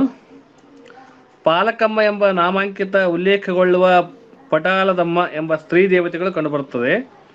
ಇವುಗಳ ಸ್ವರೂಪದಲ್ಲಿ ಸ್ತನಗಳು ಬಹಳ ಸಮೃದ್ಧಿಯನ್ನ ಹೊಂದಿವೆ. ಇವು ಲಜ್ಜಾಗೌರಿಯ ಒಂದು ಲಕ್ಷಣಗಳನ್ನು ಹೊಂದಿವೆ ಅಂತ ಹೇಳ್ತಾರೆ ಅವರು. ಪಾಲಕಮ್ಮ ಅಲ್ಲ, ಈ ಲಜ್ಜಾಗೌರಿಗೂನು ಈ ಪಾಲಕಮ್ಮ ನಾನು ಹೇಳಿದ್ದು ಅದು ಈ ಬೌದ್ಧ ದೇವತೆಯಾದ ಹಾರೀತಿಯ ಒಂದು ಮುಂದುವರಿಕೆ ಅಂತ. ಅವೆರಡರಲ್ಲೂ ಸಮಾನತೆ ಇರೋದು ಹೀಗೇನೆ. ಸಮಾನತೆ ಇರೋದು ಅಂದ್ರೆ ಅವೆರಡು ಕಾಲುಗಳನ್ನ ಸ್ವಲ್ಪ ಅಗಲವಾಗಿಟ್ಕೊಂಡು ಕೂತಿರ್ತವೆ, ಕೂತಿರುವಂತ ಒಂದು ಮುದ್ರೆಯಲ್ಲಿ ಇರ್ತವೆ. ಅದರಲ್ಲಿ ಹಾರೀತಿಯಲ್ಲಿ ನಮ್ಗೆ ಯೋನಿ ಕಾಣೋದಿಲ್ಲ, ಆದ್ರೆ ಇದ್ರಲ್ಲಿ ಯೋನಿ ಕಾಣ್ತದೆ. ಯಾವ್ದ್ರಲ್ಲಿ? ನಮ್ಮ ಲಜ್ಜಾಗೌರಿಯಲ್ಲಿ. ಇದೊಂದು ವ್ಯತ್ಯಾಸ ಇದೆ. ಅದು ಬಿಟ್ರೆ ಲಜ್ಜಾಗೌರಿಯ ರೀತಿಯ ಮುಂದುವರಿಕೆ ಅಂತ ಕಾಣೋದಿಲ್ಲ. ಯಾಕಂದ್ರೆ ಲಜ್ಜಾಗೌರಿಗೆ ತಲೆ ಇಲ್ಲ ನೋಡಿ, ತಲೆಯ ಸ್ಥಾನದಲ್ಲಿ ಒಂದು ತಾವರೆ ಹೂ ಇರೋದ್ರಿಂದ ಒಂದು ವ್ಯತ್ಯಾಸ ಇದೆ ಅದರಲ್ಲಿ. ಅನ್ನೋ ಒಂದು ಐಕನೋಗ್ರಾಫಿಕ್ ಆದ ಭಿನ್ನತೆ ಇದೆ ಅಲ್ಲಿ. ಕ್ರಿಸ್ತ ಪೂರ್ವದಲ್ಲಿ ಹೆಚ್ಚು ಕಮ್ಮಿ ಈಗ ಬೌದ್ಧ ಮೂಲ ನೋಡಿದಾಗ ಅಲ್ಲಿ ಬೌದ್ಧನ ಚಿತ್ರ ಇಲ್ಲ, ಒಂದು ಬೋಧಿ ವೃಕ್ಷದ ಚಿತ್ರ ಇದೆ. ಅಂದ್ರೆ ಆ ಒಂದು ಅವಧಿಯಲ್ಲಿ ಮೂರ್ತ ರೂಪ ಕೊಡದೇನೆ ಅಮೂರ್ತ ರೂಪದಲ್ಲಿ ಚಿತ್ರಿಸ್ತಿದ್ರೆ ಅಂತ. ಈಗ ಇದೆ ಅಂತ ಹೇಳೋದು ಹೇಗೆ ಅಂತ ಪ್ರಶ್ನೆ ಇರ್ಬೋದೇನೋ ಬಹುಶಃ. ಆದ್ರೆ ಅದು ಇದೆ ಅಂತ ಹೇಳುವಾಗ ನಮ್ಗೆ ಅಲ್ಲೊಂದು ಮೆಥಡಾಲಜಿ ಒಂದು ಸಮಸ್ಯೆ ಬರ್ತದೆ. ಹೇಗೆ ಆ ಒಂದು ಫೈಂಡಿಂಗ್ ಹೋದ್ರಿ ಅಂತ, ಆ ನಿರ್ಣಯಕ್ಕೆ ಬಂದಿದ್ದು ಹೇಗೆ ಅಂತ ಊಹೆ ಅಂದ್ರೆ ಹೇಳ್ಬೋದು. ಈಗ ನಾನು ಹೇಳಿದ್ದನ್ನು ನಾನು ಹೇಳ್ತಾ ಇದ್ದೀನಿ ನೋಡಿ, ಅದು ಬಹುಶಃ ಕೊನೆಗೆ ನಾನು ಹೇಳಿದಂತ ಎರಡು ಮಾತುಗಳು. ಲಜ್ಜಾಗೌರಿ ಅನ್ನೋದು ಬಹುಶಃ ಜೈನರ ಪದ್ಮಾವತಿಯ ಒಂದು ತಾಂತ್ರಿಕ ಆಚರಣೆ ಸಂದರ್ಭದಲ್ಲಿ ಕಾಣುವಂತ ಶಿಲ್ಪ. ಎರಡನೇದು ಅದರ ಮುಂದುವರಿಕೆ ಯಲ್ಲಮ್ಮ. ಇದೆರಡೂ ಊಹೆ ಅಂತಾನೆ ನಾನು ಹೇಳಿದ್ದೇನೆ, ಯಾಕೆಂದ್ರೆ ಸ್ಪಷ್ಟ ಅಂತ ಹೇಳೋದಕ್ಕೆ ಬಹಳ ಕಡಿಮೆ ಪುರಾವೆಗಳಿದೆ. ಎರಡನೇ ಊಹೆಯನ್ನ ಬೇಕಾದ್ರೆ ಈ ಆಲಂಪುರದ ಉದಾಹರಣೆ ಇಟ್ಕೊಂಡು ಹೇಳ್ಬೋದು. ಈ ಲಜ್ಜಾಗೌರಿ ಅಥವಾ ಯಾವ್ದನ್ನ ಲಜ್ಜಾಗೌರಿ ಅಂತೀವಿ ಅದರ ಮುಂದುವರಿಕೆ ರೇಣುಕಾ ಮತ್ತು ಯಲ್ಲಮ್ಮ ಅಂತ. ಅದಕ್ಕೆ ಇಲ್ಲಿ ಆಲಂಪುರದಲ್ಲಿರುವಂತ ಪುರಾವೆಯನ್ನ ಬೇಕಾದ್ರೆ ನಾವು ಮುಂದಿಡ್ಬೋದು. ಅದು ಕೂಡ ಪರ್ಯಾಪ್ತ ಅಲ್ಲ ಅಂತ ನನಗೆ ಅನಿಸ್ತದೆ. ಹೀಗಾಗಿ ಆ ಒಂದು ಕಾಷನ್ ಇರೋದು ಯಾವಾಗಲೂ ಒಳ್ಳೇದು. ಆ ಸಾಧ್ಯತೆ ಇದೆ, ಬಟ್ ಅದೇ ಅಂತ ಹೇಳ್ಬೇಕಾದ್ರೆ ಇನ್ನಷ್ಟು ಪುರಾವೆಗಳು ಬೇಕಾಗ್ತದೆ.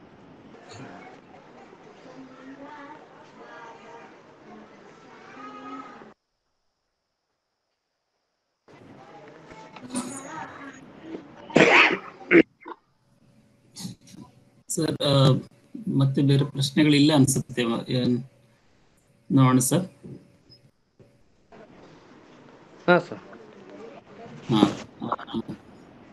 ಸೋಣ ಸರ್, ಹಾಗಿದ್ರೆ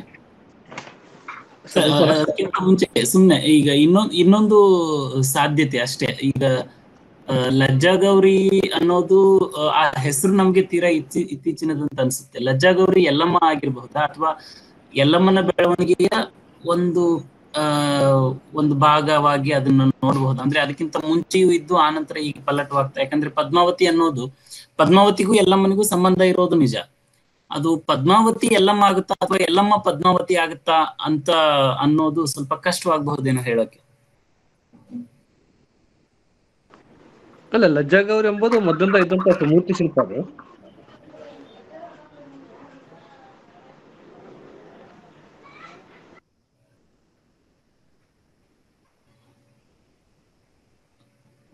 ನನಗೆ ಒಂದು ಅನುಮಾನ ಸರ್, ಇದು ಮೆಥಡಾಲಜಿ ಸಂಬಂಧಪಟ್ಟಂಗೆ. ಈಗ ನಾವು ಧವಳೀಕರ್ ಅವರ ಇದು ಸಂಶೋಧನೆ, ಈ ಮೆಥಡಾಲಜಿ, ಅವರು ಪುರಾಣಗಳನ್ನ ಆಧರಿಸಿದ್ದಾರೆ. ತಮ್ಮ ಮಾತಿನಲ್ಲಿ ಅದು ವ್ಯಕ್ತವಾಯ್ತು. ಈ ಪುರಾಣಗಳ ರಚನೆ ಗುಪ್ತರ ಕಾಲದಲ್ಲಾಗಿದೆ ಅಂತ ನಾವು ಒಪ್ಕೊಂಡು ಬಂದಿದ್ವಿ. ಬಹುತೇಕ ಪುರಾಣಗಳ ರಚನೆ ಗುಪ್ತರ ಕಾಲ. ಕೆಲವು ಪುರಾಣಗಳ ಕೆಲವು ಭಾಗಗಳು, ಉದಾಹರಣೆಗೆ ನಮ್ಮ ಮತ್ಸ್ಯ ಪುರಾಣದ ಕೆಲವು ಭಾಗಗಳು, ವಿಷ್ಣು ಪುರಾಣ, ವಾಯು ಪುರಾಣ, ಈ ತರದ ಒಂದು 4 ಬ್ರಹ್ಮಾಂಡ ಪುರಾಣ, ಸ್ವಲ್ಪ ಮಟ್ಟಿಗೆ ಮಾರ್ಕಂಡೇಯ ಪುರಾಣ, ಇವುಗಳ ಆರಂಭದ ಕೆಲವು ಭಾಗಗಳು ಆ ಟೈಮಲ್ಲಿ ಆಗಿದ್ದು ಅಂತ. ಆದ್ರೆ ನಮ್ಮಲ್ಲಿ ಸಿಗುವಂತ ಅತ್ಯಂತ ಹಳೆಯ ಹಸ್ತಪ್ರತಿಗಳು ಅನ್ನೋದು 800 ಕ್ರಿಸ್ತಶಕ 800ಕ್ಕಿಂತ ಹಿಂದೆ ಯಾವುದೂ ಇಲ್ಲ. ಎಲ್ಲ ಅದರ ನಂತರ ಬಂದ ಹಸ್ತಪ್ರತಿಗಳೇ ಇವೆ ನಮ್ಮ ಹತ್ರ. ಸೊ ಹಾಗಾಗಿ ಏನಂತಂದ್ರೆ ಸರ್, ನಮ್ಗೆ ಸಂಕರಗೊಂಡಂತ ಸಂಕಥನಗಳು ಸಿಗ್ತವೆ ಅದ್ರ ಬಗ್ಗೆ ಬಹುತೇಕ. ಸೊ ಹಾಗಾಗಿ ಅದನ್ನ ನಾನು ಮೆಥಡಾಲಜಿ ದೃಷ್ಟಿಯಿಂದ ಮಾತ್ರ ಕೇಳ್ತಾ ಇದ್ದೀನಿ ಸರ್. ಸೊ ಹಾಗಾಗಿ ಅದನ್ನ ಅಧಿಕೃತ ಮೂಲ ಅಂತಂದ್ಬಿಟ್ಟು ನಾವು ತೆಗೆದುಕೊಳ್ಳುವಂಥದ್ದು ಹೆಂಗೆ ಸರ್ ಅಂತ ನಂಗೊಂದು ಸ್ವಲ್ಪ ಕಷ್ಟ ಅಂತ ಅನ್ಸುತ್ತೆ. ಈಗ ಅದನ್ನ ಅಲ್ಲ, ಅದೊಂದು ಸಾಮಾನ್ಯವಾದ ಪ್ರಶ್ನೆಯಾಗಿ ಕೇಳೋದ್ರಲ್ಲಿ ಸ್ವಲ್ಪ ಸಮಸ್ಯೆ ಇದೆ ಅನ್ಸುತ್ತೆ. ಯಾಕೆಂದ್ರೆ ಸಾಂದರ್ಭಿಕವಾಗಿ ತಗೋಬೇಕು, ಯಾವ ಒಂದು ಪ್ರತ್ಯೇಕ ಸಂದರ್ಭ ತಗೊಂಡು. ಯಾಕಂದ್ರೆ ಒಂದೊಂದು ಸಂದರ್ಭಕ್ಕೆ ಒಂದೊಂದು ರೀತಿಯಲ್ಲಿ ಕೆಲವು ಆಕಾರಗಳನ್ನ ದುಡಿಸ್ಕೋಬೇಕಾಗ್ತದೆ. ಈಗ ನಮ್ಗೆ ಕೆಲವೊಮ್ಮೆ ಬಹಳ ಸ್ಪಷ್ಟವಾಗಿ ಗೊತ್ತಿರ್ತದೆ, ಇದು 16, 17, 18ನೇ ಶತಮಾನದಲ್ಲಿ ಬಂದಂತ ಕೃತಿ ಅಂತ ಸ್ಪಷ್ಟವಾಗಿ ಗೊತ್ತಿರ್ತದೆ. ಆಗ ಆ ಒಂದು ಕಾಲದ ಒಂದು ಜನರ ಮನೋಧರ್ಮ ಏನಿದೆ ನೋಡಿ, ಅದನ್ನ ಅರ್ಥ ಮಾಡ್ಕೊಳ್ಳೋದಕ್ಕೆ ಬಹಳ ಉತ್ತಮವಾದ ಆಕಾರ. ಆದ್ರೆ ಈ 16ನೇ ಶತಮಾನದ ಜನರ ಮನೋಧರ್ಮವನ್ನ ಬಹಳ ಅರ್ಥ ಮಾಡ್ಕೊಳ್ಳುವಂತ ಈ ಒಂದು ಆಕಾರವನ್ನು ಇಟ್ಕೊಂಡು 5ನೇ ಅಥವಾ 6ನೇ ಶತಮಾನದ ಇತಿಹಾಸ ಹೇಳೋದು ಸ್ವಲ್ಪ ದಡ್ಡತನ ಆಗ್ತದೆ. ಆ ತರದ ಸಮಸ್ಯೆ ಇದೆ. ಆದ್ರೆ ನಮ್ಮಲ್ಲಿ ಹಿಂದೆ ಏನ್ ಮಾಡ್ತಿದ್ರು ಅಂದ್ರೆ ವಿದ್ವಾಂಸರು, ಅದು ಒಂದು ಕಾಲಕ್ಕೆ ಸಂಬಂಧಪಟ್ಟದಲ್ಲ, ಅದಾಗಿ ಒಂದು 500-600 ವರ್ಷಗಳ ನಂತರ ಬಂದದ್ದು ಅಂದ ಕೂಡ್ಲೆ ಅದನ್ನ ರೈಟ್ ಆಫ್ ಮಾಡ್ತಿದ್ರು. ಇದಕ್ಕೇನೋ ಯಾವುದೇ ಮಹತ್ವ ಇಲ್ಲ ಅಂತ. ಬಟ್ ಅದಕ್ಕೆ ಮಹತ್ವ ಇದೆ. ಅದು ನಿರ್ಮಾಣದ ಕಾಲದಲ್ಲಿ ಮಹತ್ವ ಇದೆ. ಅದು ಹಿಂದಿನ ಕಥೆ ಹೇಳ್ತಿರ್ಬೋದು, ಆ ಒಂದು ಸಂದರ್ಭಕ್ಕೆ ಹೊಂದ್ಕೊಳ್ಳದೆ ಇರ್ಬೋದು, ಬಟ್ ಅದರ ಒಂದು ಸಂದರ್ಭ ಇದೆ. ಅದು ನಿರ್ಮಾಣ ಆದಂತ ಸಂದರ್ಭದಲ್ಲಿ ಇಟ್ಕೊಂಡು ಅದನ್ನ ನೋಡಿದಾಗ ಅದ್ರ ಮಹತ್ವ ಏನು ಅಂತ ನಮ್ಗೆ ಗೊತ್ತಾಗ್ತದೆ. ಅಲ್ಲಿ ನಮ್ಗೆ ಬಹುಶಃ ದತ್ತಾಂಶ ದೊರಕದೇ ಇರ್ಬೋದು, ಬಟ್ ಅಲ್ಲಿನ ಕೆಲವು ಜನಾಂಗಗಳು, ಅಲ್ಲೂ ಎಲ್ರದ್ದು ಅಂತ ಹೇಳೋಕ್ಕಾಗೋದಿಲ್ಲ, ಅದು ಎಲ್ಲಿ ಸರ್ಕ್ಯುಲೇಟ್ ಆಗ್ತಿತ್ತು ಈ ಕೃತಿಗಳು, ಅವರ ಒಂದು ಮನೋಧರ್ಮಗಳ ಅಥವಾ ಅವರ ಒಂದು ಆಶೋತ್ತರಗಳ ಒಂದು ಉದಾಹರಣೆಯಾಗಿ ಅದನ್ನ ನಾವು ಬಳಸ್ಕೋಬಹುದು. ಸೊ ಹೀಗಾಗಿ ಒಂದು 6, 7, 8ನೇ ಶತಮಾನದ ಇತಿಹಾಸಕ್ಕೆ ಸ್ಕಂದ ಪುರಾಣವನ್ನ ಬಳಸ್ಕೊಳ್ಳೋದು ಅಷ್ಟು ಒಳ್ಳೆಯ ಒಂದು ರೀತಿ ಅಲ್ಲ ಅಂತ ನನ್ಗೆ ಅನ್ಸುತ್ತೆ. ಯಾಕಂದ್ರೆ ನಮ್ಗೆ ಗೊತ್ತಿರೋ ಹಾಗೇನೆ ಅದು ಬಹಳ ನಂತರ ಬಂದಂತ ಕೃತಿ.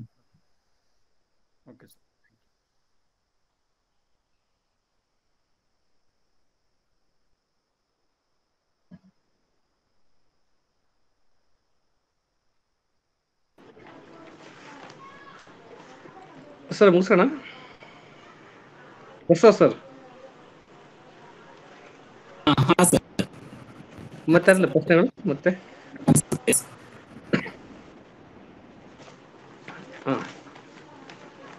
Okay sir. 8ನೇ ದಿನದ ಇವತ್ತಿನ ಉಪನ್ಯಾಸ ಸರಣಿಯಲ್ಲಿ ಹೆಣ್ಣು ದೇವರ ಬಗ್ಗೆ ಇರುವಂತಹ ಭಂಡಾರ ರಾಷ್ಟ್ರೀಯ ವಿಜ್ಞಾನ ಸರಣಿಯಲ್ಲಿ ಇವತ್ತು ಮನವಿ ದೇವದೇವನವರು ಒಂದು ಮಹತ್ವದ ಒಳನೋಟವನ್ನ ಕಾಕಂಬರಿ ಬಗ್ಗೆ ಕೊಡ್ತಾ ಅನೇಕ ಹೊಸ ವಿಷಯಗಳ ಬಗ್ಗೆ ತಮಗೆಲ್ಲ ಚರ್ಚೆ ಕೊಟ್ಟಿದ್ದಾರೆ. ಆ ಹಿನ್ನೆಲೆಯಲ್ಲಿ ಮತ್ತೊಮ್ಮೆ ಭಂಡಾರ ಪ್ರಕಾಶನದ ಪರವಾಗಿ ಡಾಕ್ಟರ್ ಮನು ಸರ್ ಅವರಿಗೆ ಹಾಗೂ ಎಲ್ಲರ ಪರವಾಗಿ ಹೃತ್ಪೂರ್ವಕವಾಗಿರ್ತಕ್ಕಂಥ ವಂದನೆಗಳನ್ನು ಸಲ್ಲಿಸ್ತಾ ಇದ್ದೇನೆ. ಅದೇ ರೀತಿಯಾಗಿ ಇದುವರೆಗೂ ಸಾಕಷ್ಟು ವಿಚಾರಗಳನ್ನ ಹೊಂದಿಕೊಂಡಂತಹ ಅನೇಕ ಸ್ತೋತ್ರವರ್ಗಕ್ಕೆ ಮತ್ತು ಇದರಿಗೆ ಭಾಗಿಯಾದಂತಹ ಎಲ್ಲ ಇತಿಹಾಸ ಆಸಕ್ತರಿಗೆ ಕೂಡ ನಾನು ಭಂಡಾರ ಪ್ರಕಾಶನದ ಪರವಾಗಿ ಹೃತ್ಪೂರ್ವಕವಾಗಿ ವಂದನೆಗಳನ್ನು ಸಲ್ಲಿಸ್ತಾ ಇದ್ದೇನೆ. ಸರ್, ತಮ್ಮ ವಿಚಾರಗಳು ಬಹಳ ಖುಷಿ ಕೊಟ್ಟು ಮತ್ತೊಮ್ಮೆ ತಮ್ಮ ವಿಚಾರಗಳನ್ನ ಕೇಳಬೇಕೆಂಬ ಅಪೇಕ್ಷೆ ಇದೆ. ನಿಮ್ಮ ಒಂದು ಪುಸ್ತಕವೇ ಒಂದು ಬಹಳ ಕುತೂಹಲ ಇರ್ತಕ್ಕಂಥದ್ದು. ವೃತ್ತಿಯಲ್ಲಿ ಒದಗಿದ ಘಟವು ಕರ್ನಾಟಕದ ನೆನೆಗಳ ಬಗ್ಗೆ ಸಾಧ್ಯವಾದರೆ ಇನ್ನೊಂದು ಸಮಯದಲ್ಲಿ ಆ ಪುಸ್ತಕದ ಬಗ್ಗೆ ನಾವು ಚರ್ಚೆ ಮಾಡುವಂತ ನಾನು ಭಾವಿಸ್ತಾ ಇದ್ದೀನಿ. ಆ ನಿಟ್ಟಿನಲ್ಲಿ ಮತ್ತೊಮ್ಮೆ ತಮ್ಮ ಮಾತುಗಳನ್ನ ಕೇಳೋದು ಅವಕಾಶ ಬಂಗಾರ ಮಾಡಿಕೊಟ್ಟಂತ ಪ್ರಕಾಶನದ ಕಡೆಯಿಂದ ಅದೊಂದು ಚರ್ಚೆನ ಯಾವತ್ತಾದ್ರೂ ಮಾಡ್ಬಿಡೋಣ ಸರ್. ಹಾ ಸರ್, ಇಲ್ಲ ಟೈಟ್ಲ್ ಬಹಳ ಚೆನ್ನಾಗಿದೆ ಸರ್, ನಾನು ನಿನ್ನ ನೋಡಿದೆ, ಎಲ್ಲ ಬಹಳ ಖುಷಿ ಕೊಡ್ತು. ಹಾಗಾಗಿ ಮತ್ತೊಮ್ಮೆ ತಮಗೆ ವಂದಿಸ್ತಾ ಈ ಕಾರ್ಯಕ್ರಮವನ್ನ ಮುಗಿಸ್ತಾ ಇದ್ದೀವಿ. ಎಲ್ಲರಿಗೂ ಶುಭ ಸಂಜೆ. Thank you sir. Thank you sir.